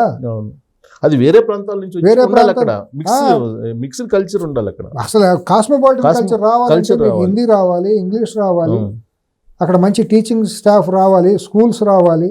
అవును. బయటకు వస్తే నేను ఇంటికి తిరిగి రాగలను అనేది ఒక రకమైన ఇది ఉండాలి. ఏ బట్టలు వేసుకున్నా కూడా వింతగా చూడకూడదు. అవును. ఇవాళ కల్చర్ మారిందండి. అవును. ఇవాళ హైదరాబాద్లో మనం హైటెక్ సిటీ ఏపీకి వెళ్తా అంటే టైట్ జీన్స్ వేసుకుంటారు, లేదా స్లీవ్లెస్ ఆడపిల్లలు వేసుకుని వెళ్తారు. పెద్ద పట్టించుకోము ఎవరు. కల్చర్లో భాగం. ఇవాళ మీరు విజయవాడ, గుంటూరు లేదా అమరావతి ప్రాంతాల్లో అటు తిరగమనండి, కళ్ళతో చంపేస్తారు చూపులతో. మరి ఆ కల్చర్ మారాలంటే ఇమీడియట్గా ఫాస్ట్గా మైగ్రేషన్ జరగాలి. ఇనిషియల్గా ఉండవచ్చు, ఫాస్ట్గా మైగ్రేషన్ జరిగింది అనుకోండి, జనాలు కలిసిపోతారు, ఇంకా వాళ్ళు కూడా మారిపోతారు. చెప్పినట్టు ఫాస్ట్గా మైగ్రేషన్ జరగాలంటే ఇండస్ట్రీస్ రావాలి, పెట్టుబడులు రావాలి, అందరూ అక్కడ పోవాలి. 2014 నుంచి 2019 వరకు ఆ ప్రయత్నం చేశారు చాలా మంది. ముందు ఈ గెలిచిన ఎమ్మెల్యేలు అందరూ అమరావతి ఇల్లు కట్టుకు చావమనండి. హైదరాబాద్ జూబ్లీహిల్స్, బంజారాస్ ఇక్కడెందుకు తగలాడతారు? ఇక్కడెందుకు క్లబ్బుల్లో పబ్బుల్లో ఇక్కడెందుకు ఎడుతారు? అమెరికాలో అమెరికాకి గోడ కట్టినట్టు కట్టాలి. ట్రంప్ లాగా వాళ్ళకి ఆత్మగౌరవం ఉండాలండి. ప్రతి ఒక్కడికి ఇంగిత జ్ఞానం ఉండాలండి. మనిషి పుట్టకు పుట్టిన తర్వాత మనం మాట్లాడేదానికి, చేసే చర్యలకి పొంతన ఉండాలండి. నటించడం అనేది ఉంటే బతుకంతా నటించడమే అవుతుందండి. ప్రజల ఓట్లు తీసుకుని ప్రజలను వంచడం అవుతుందండి సుబ్బారావు గారు. అంతకంటే దుర్మార్గం కాదండి. దారుణమైన దోపిడీ జరుగుతుంది కదా ఆంధ్ర మీద. రేప్ చేస్తున్నారు. ఒక రకంగా చెప్పాలంటే ఆంధ్రప్రదేశ్ మీద రేప్ జరుగుతుంది. ఇంకో మాట అనకూడదు కానీ ఒక మాట చెప్పిన, కన్నతల్లిని రేప్ చేస్తున్నారు ఈ దౌర్భాగ్యులు. అంతకంటే ఇంక నేనేం మాట్లాడలేదు. అంతకన్నా పెద్దవాడు ఏముంటుంది? సారీ, ఎందుకంటే బాధతో రోదంతో చెబుతున్నాను. కానీ నిజంగా కూడా అదే కదా కనిపిస్తుంది. బాధ అనిపిస్తుందండి. నేను మీకు చెబుతాను, రాష్ట్రం విడిపోయినప్పుడు నేను వారం రోజులు నిద్రపోలేదండి. తెలుగు రాష్ట్రం విడిపోతుంది అన్నప్పుడు ఇవాళ కూడా నేను జీర్ణించుకోలేనండి. సరే, విడిపోయింది, రాజ్యాంగంగా తప్పులు జరిగినాయి, ఘోరాలు జరిగినాయి, విడగొట్టారు, అప్రజాస్వామికంగా రాజ్యాంగ వ్యతిరేకంగా విడగొట్టారు. విడగొట్టినాకన్నా అక్కడ దౌర్భాగ్యులకి ఆత్మగౌరవం, ఆత్మాభిమానం, స్వాభిమానం ఉండాలి కదండి. ఆంధ్ర వాళ్ళకి 10 ఏళ్ళు అయిందండి. వాళ్ళకి 10 ఏళ్ళు తీసుకున్న చర్యలు ఏంటి? ఏమైనా కొత్తదా? ఏమైనా ఎడారిలో కట్టుకుంటున్నారు రాష్ట్రాన్ని? కానీ బాధేస్తుంది, సామూహిక రేపు చేస్తున్నారండి. దుర్మార్గం అండి. కనీసం అనిపిస్తుంది అంటే అక్కడ సంపాదించి చేసుకుని ఇక్కడ ప్రతి పైసా ఇక్కడే పెడతారు. అన్ని తప్పులండి, అన్ని తప్పులు జరుగుతున్నాయండి. చంద్రబాబు గారు తప్పులు చేయలేదని కాదు, 100% తప్పులు చేశారు కాబట్టి భారీ మూల్యం సమాజం ఇదయింది. రాజకీయంగా చేశారు. అక్కడ రాజధాని విషయంలోనూ జరిగినాయి, కొన్ని తప్పులు జరిగినాయి. వీటన్నిటికీ పరిష్కారం రెండో రాజధాని దేశానికి అనేది వర్కౌట్ అవుతుందా? అందులో ఎప్పటి నుంచో ఉందండి, కొన్ని సంవత్సరాలుగా, దశాబ్దాలుగా ఉందండి. ఢిల్లీ అనేది ఏమాత్రం సరిపడే రాజధాని కాదు దేశానికి. రక్షణ పరంగా తీసుకున్నా, లేకపోతే వాళ్ళ పొల్యూషన్ పరంగా తీసుకున్నా అక్కడ నివాసయోగ్యంగా లేదు. అది ఎప్పటికో హైదరాబాద్ అనేది ఎప్పటికీ ఒక రెండో రాజధానికి ఉండాలని ఆ రోజు ఇక్కడ రాష్ట్రపతి భవన్ అనేది ఒక విడిది పెట్టారు. రాష్ట్రపతి శీతాకాల విడిదిగా కొన్ని రోజులు ఉండాలి అనేది. ఇవాళ ఇక్కడ ఏంటంటే నైసర్గికంగాను వాతావరణ పరంగా చూస్తే సుబ్బారావు గారు, హైదరాబాద్ అనేది దేశంలో ఎక్కడా లేనటువంటి గొప్ప వాతావరణం ఇక్కడ ఉంటుందండి. సమశీతోష్ణం. ఇక్కడ ఎప్పుడు కూడా దాదాపు 9 నెలలు చల్లగానే ఉంటుంది, ఒకే వాతావరణం. పీఠభూమి కదా బేసికల్గా. ఇంకోటి ఏంటంటే ఇటు కృష్ణా, అటు గోదావరి 2 నదుల మధ్యన పుష్కలమైన నీరు దొరుకుతుందండి. పొల్యూషన్ బాగా తక్కువ. ఇంకో రకంగా చూస్తే ఏంటంటే అందరూ చెప్పేది, విశ్లేషకులు, ఎక్స్పర్ట్లు, మన సెక్యూరిటీ ఇది ఉంటారు కదండి, డిఫెన్స్ ఎక్స్పర్ట్లు చెప్పేది ఏంటంటే ఢిల్లీకి కొన్ని ఇబ్బందులు ఉన్నాయి. పాకిస్తాన్, చైనా నుంచి యుద్ధం చేస్తే ఇక్కడికి వచ్చేటప్పటికి అంత ఉండదు అని చెప్పి ఇక్కడే ఎక్కువగా strategical point, defence strategy point Secunderabad cantonment చాలామందికి తెలియంది. తర్వాత నేవల్ బేస్ వచ్చేసి కీలకమైంది విశాఖ. 2 కూడా మన తెలుగు భూమిలో 2 కీలకమైన అంశాలు ఉన్నాయి. అందుకని ఇక్కడ డిఆర్డిఎల్ ఇవన్నీ కూడా ఇక్కడ పెట్టారు. ఇవన్నీ కూడా ఇవాళ మారిన టెక్నాలజీలో విశాఖ, ఇప్పుడు మన హైదరాబాద్కి ఢిల్లీకి పెద్ద తేడా లేదు. ఎక్కడో అమెరికాలో కూర్చొని బటన్ నొక్కినా వెళ్ళే మిసైల్స్, రేంజ్ మిసైల్స్ వచ్చేసినాయి. కాబట్టి రక్షణ పరంగా ఢిల్లీకి ఏదో థ్రెట్ అనేది మనం అది కొట్టేయచ్చు. ఆ రోజు ఉన్న టెక్నాలజీకి ఢిల్లీ అయితే 400-500 కిలోమీటర్ల, పాకిస్తాన్ నుంచి 1000 కిలోమీటర్లు కాబట్టి వచ్చి మిసైల్ వస్తే ఢిల్లీ మీద పడిపోతుంది. హైదరాబాద్ దూరం కాబట్టి అని అనడానికి లేదు. ఇవాళ కొన్ని 1000 కిలోమీటర్లు వెళ్ళే మిసైల్స్, రాకెట్ టెక్నాలజీ వచ్చేసింది కాబట్టి అది కొట్టేయచ్చు. ప్రధానంగా ఏంటంటే వాతావరణం అసలు ఏమాత్రం అక్కడ బయటకు వచ్చి గాలి పీల్చలేని పరిస్థితి. సంవత్సరానికి 6 నెలల పాటు ఇబ్బంది పడుతున్నారు. ఒక్కొక్క ఆడ, మగ, పిల్ల అందరూ కూడా రోజుకు 10 సిగరెట్లు కంటే ఎక్కువ తాగి మొన్న పేపర్లో సిగరెట్ స్మోకర్స్ కంటే కూడా ఎక్కువ ప్రమాదానికి ఇబ్బంది అయిపోయి పల్మనరీ ప్రాబ్లమ్స్ అన్ని వచ్చేస్తున్నాయి. ఉండే పరిస్థితి లేదు, అసలు నివాసం ఏమాత్రం లేదు. మాస్కులు లేకుండా బయటకు వచ్చేది, ఇళ్లలో తలుపులు వేసుకుని కూర్చునే పరిస్థితి. ఇది చాలా దారుణంగా ఉంది పరిస్థితి. ఈ పరిస్థితుల్లో ఎప్పటికైనా శ్రేయస్కరమే అది. ఎందుకంటే రెండో రాజధాని పెడితే హైదరాబాదే అవుతుంది. అందుకని ఈ మధ్య మరి ఏమన్నా తెలియకన్నారో తెలియదు కానీ పేపర్లో కూడా వచ్చింది, వరంగల్ని తెలంగాణకు రెండో రాజధానిగా మేము తయారు చేస్తాం అనే మాట కొన్ని కీలకమైన వ్యక్తుల నోటి ఏమిటో నేను విన్నాను. పత్రికల్లో కూడా వచ్చింది. తెలంగాణకి రెండో రాజధాని అన్నట్టుగా మాట్లాడారు రెడ్డి, పొంగులేటి శ్రీనివాస్ రెడ్డి. వాళ్ళు ఏ ఉద్దేశంతో మాట్లాడారు తెలియదు, అది దాని వెనక తెలియదు. ఇంకోటి ఏంటంటే ఎప్పటి నుంచో బీజేపీకి కూడా హైదరాబాద్ని కేంద్రపాలితం చేయాలనేది వాళ్ళ హిడెన్ ఎజెండా. దాంట్లో ఎటువంటి సందేహం లేదు. చేసేస్తే ఏంటంటే వాళ్ళకి మల్టిపుల్గా లాభం ఉంటుంది, పొలిటికల్ లాభం కూడా వాళ్ళకు ఉంటుంది. దీని కనుక చేసేస్తే ఆంధ్రాలో కూడా వాళ్ళకి ప్రయారిటీ పెరుగుతుంది కేంద్రపాలితం చేస్తే. కర్ణాటకలో కూడా వాళ్ళకి ఒక బలమైన ఇది ఏర్పడుతుంది. ఇది చాలా బలమైన సిటీ ఏర్పడిపోతుంది ఇక్కడ. కాబట్టి ఇక్కడ బేస్ నిదానంగా ఏంటంటే కనుసూపు మేరలు ఇవాళ కూడా మన పరిస్థితుల్లో మారిన మొన్న మహారాష్ట్ర ఎన్నికల తర్వాత కూడా చూస్తే ఏంటంటే ఇంకో 10 ఏళ్ల పాటు బీజేపీకి ఎదురులేదు. 100% చెప్పగలం. ఎంత విమర్శించినా ఇవాళ కాంగ్రెస్ కోలుకోలేని పరిస్థితిలో ఉంది కాబట్టి ఇంకో 10 ఏళ్ళు అనేది కళ్ళ ముందు కనీసం మనకి ఇవాళ అనిపిస్తుంది కాబట్టి రేపు పొద్దుటికి ఏంటో తెలియదు. కాంగ్రెస్ వాళ్ళు కూడా చెప్తున్నారండి ఈవీఎంలు ఉన్నంతకాలం బీజేపీ వాళ్ళు అదే అన్ని రకాలుగాను బీజేపీ వాళ్ళు ఒప్పుకుంటున్నారు, బీజేపీ వాళ్ళు వాళ్ళే ఉంటారని చెబుతున్నారు, కాంగ్రెస్ వాళ్ళు చెబుతున్నారు. అవును, అందుకని అన్ని రకాలుగా టెక్నికల్గా పొలిటికల్గా ఫైనాన్షియల్ చూసినా కూడా కనపడుతుంది. ఈ పరిస్థితుల్లో రాజధాని దీన్ని రెండో రాజధానిగా ప్రకటించడాన్ని మనం ఏమనుకుంటానికి వీల్లేదు. కేంద్రపాలితం చేశారు అని అంటే కేంద్రపాలితం చేస్తే ఇక్కడ ప్రజలు కూడా చాలా హ్యాపీ ఫీల్ అవుతారు. ఇక్కడ ఒకసారి హ్యాపీనెస్ వచ్చిందనుకోండి, హైదరాబాద్లో కనుక కేంద్రపాలితం అయిపోయింది, యూటీ అయిపోయింది అనే ఒక ఫీల్ వచ్చిందనుకోండి, ఇక్కడ ఉండే ప్రజలు ఎక్కువ మంది కర్ణాటక వాళ్ళు ఉంటారు. మీరు అబ్జర్వ్ చేశారా? కర్ణాటకలు చాలా మంది ఉంటారు. నార్త్ వాళ్ళు కూడా ఉంటారండి చాలా మంది. నార్త్ కాదు, అసలు ఒరిజినల్ ట్రెడిషనల్ గా ఉంటారు, సగం మొత్తం కర్ణాటక, మహారాష్ట్ర, నాందేడు ఈ ప్రాంతాల వాళ్ళందరూ వీళ్ళు ఉంటారు. ఆదిలాబాద్ ఇదంతా కూడా అదే ప్రాంతం, ఇక్కడికి వచ్చి ఉంటారు. ఆంధ్ర వాళ్ళు సరే, తెలంగాణ వాళ్ళు సరే. ఎప్పుడైతే ఇక్కడ పెరిగిందో ఆర్టిఫిషియల్గా ఏదో వెల్త్ పెరుగుతుంది కదా, కన్జ్యూమర్ రేట్లు పెట్రోల్ అవన్నీ డీజిల్ తగ్గిపోతాయి కదా, అవన్నీ అల్ప సంతోషాలు ప్రజలకు వచ్చాయి, వాల్యూస్ పెరగటం ఇవన్నీ వచ్చేటప్పటికి ఈ ఇంపాక్ట్ మీకు కర్ణాటక మీద పడుతుంది, అటు ఆంధ్ర మీద పడుతుంది. బీజేపీ మంచి పని చేసిందని రెస్ట్ ఆఫ్ ది తెలంగాణలో కూడా మీకు ఐదు ఏర్పడుతుంది, గ్రిప్ వచ్చేస్తుంది బీజేపీ. కానీ ఇక్కడ ఏంటంటే అన్ని రాష్ట్రాలు మాకే దేశ రెండో రాజధాని కావాలని సౌత్ ఇండియాలో ఉండేటువంటి రాష్ట్రాలు కోరుకుంటున్నాయి. ఏమండి, సౌత్ ఇండియాలో ఉండేటువంటి రాష్ట్రాలు అన్నీ మాకే దేశ రెండో రాజధాని కావాలని కోరుకుంటాయి. కానీ ఎంత కోరుకున్నా కూడా ఇప్పుడు ఏం చేస్తారంటే వాళ్ళు సుప్రీంకోర్టు బెంచ్ని కూడా ఢిల్లీ మద్రాసులో పెట్టమని ఏదో వాళ్ళు ప్రపోజల్ ఏటో పంపించారు. అప్పుడు హైదరాబాద్ ఎక్కడ వెనకబడింది, ఎవరు అడగలే, హైదరాబాద్ అడగల. ఒకవేళ రేపు కనుక రెండో రాజధాని అనేది కనుక చాలా సీరియస్గా రేపు జమిలీ ఎన్నికల కంటే ముందే కనుక నిర్ధారణ జరిగిపోయింది అనుకోండి, చెప్పలేము. మ్యాటర్ ఆఫ్ ది డేస్లోనే అయిపోతుంది, 1 వీక్లో అయిపోతుంది. పార్లమెంట్లో ఎన్ని బిల్లులు పెట్టలేదు ఊహించుకొని రెడీ పెట్టుకుంటారు, అనౌన్స్ చేస్తారు. మనం రాష్ట్రాల విభజన బిల్లును చూడలేదా? 12 ప్లేస్ అన్ని చూడలేదు. బీజేపీ వాళ్ళ స్టైల్ అంతుంది, అట్లా ఉంటుంది. చేసేస్తే సడన్గా కూడా అనౌన్స్మెంట్ చేస్తే సుప్రీంకోర్టు బెంచ్ కూడా అప్పుడు హైదరాబాద్లో వచ్చేస్తుంది. సరే, అక్కడ పరిస్థితుల్లో 6 నెలలు ఇక్కడ 6 నెలలు అక్కడ అని అన్నారు అనుకోండి. ఈ కేంద్ర పాలితంలో ఇక్కడ ఉండి సఫికేషన్ అయ్యాకంటే ఎందుకు లేని వీళ్ళు కూడా ఏంటంటే వరంగల్ని తెలంగాణ వాళ్ళు సొంత రాజధానిగా చూసుకుంటారు. అప్పుడు ఏమవుతుందంటే అమరావతి కూడా అట్టాగే ఉంటుంది, ఒక జస్ట్ లైక్ వరంగల్ లాగానే అయిపోతుంది అది. కానీ ఇప్పుడు అది కాదు కదా, ఇప్పుడు ఎగ్జిస్టెన్స్ ఇప్పుడున్న వస్తున్నటువంటి న్యూస్ ఏంటంటే ఢిల్లీ నుంచి ఇప్పటి వరకు ఆంధ్రప్రదేశ్ రాజధాని అమరావతిని గెజిట్ ఇవ్వలేదు. గెజిట్ ప్రయత్నం చేస్తున్నామని చెప్పి నిన్న కాక మొన్న మంత్రి నారాయణ గారు చెప్పారు. పేపర్లో గెజిట్ ఎందుకు ఇవ్వలేదు అని అంటే దేశ రెండో రాజధానిగా అమరావతిని చేస్తారు, అక్కడ గ్రీన్ సిటీ ఏర్పడుతుంది, 2047 దిశగా వరల్డ్ నెంబర్ 1 సిటీ తయారు చేస్తానని చంద్రబాబు నాయుడు అంటున్నారు. మిగతా చోట్ల పొల్యూషన్ ఉంది, పొల్యూషన్ లేకుండా చేసుకోగలిగేటువంటి అవకాశం అక్కడ మాత్రమే ఉంది అనేది. ఇప్పుడు అక్కడ చేయకూడదు అని అంటారు, లేదు 40,000 ఎకరం వాళ్ళు ఆన్ హ్యాండ్ ఉంది ప్రజలది. తర్వాత అక్కడ మీకు దగ్గరగా చూసుకుంటే ఇంకా అక్కడి నుంచి పెద్ద ఎక్కువ డిస్టెన్స్ ఉండదు, డిఫెన్స్ ఇవన్నీ పెట్టుకున్నా కూడా దొనకుండా ఒక 50,000 ఎకరం పైగా ఉంది.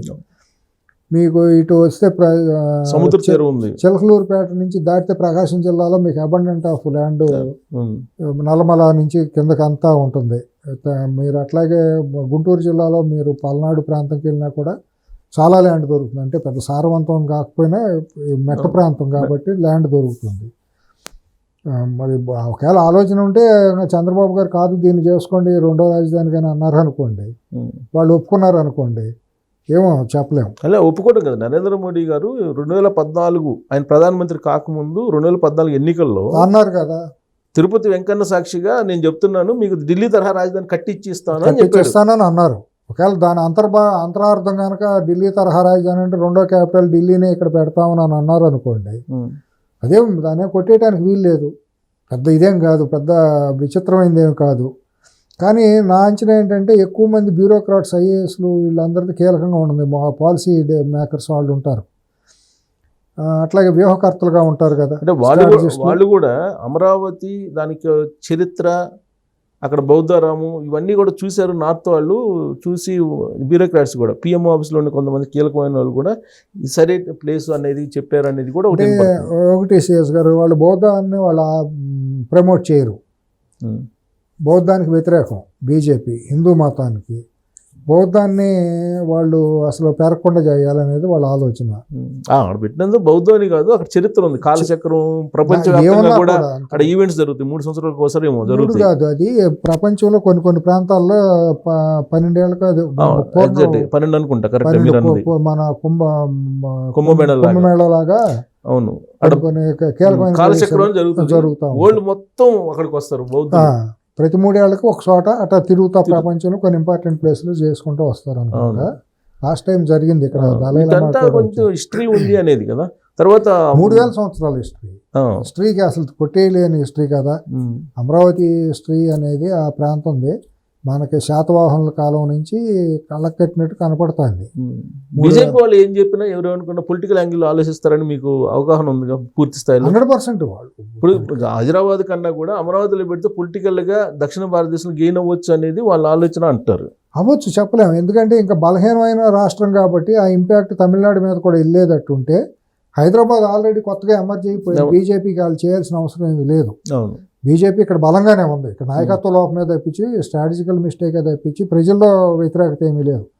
వాళ్ళు కనుక జాగ్రత్తగా ఉండి ప్రజల్లో మెజారిటీ ప్రజలు బీజేపీని వెళ్ళటానికి మన జిహెచ్ఎంసీ ఎన్నికల్లోనే వాళ్ళ ఇంట్రెస్ట్ చూపించారు.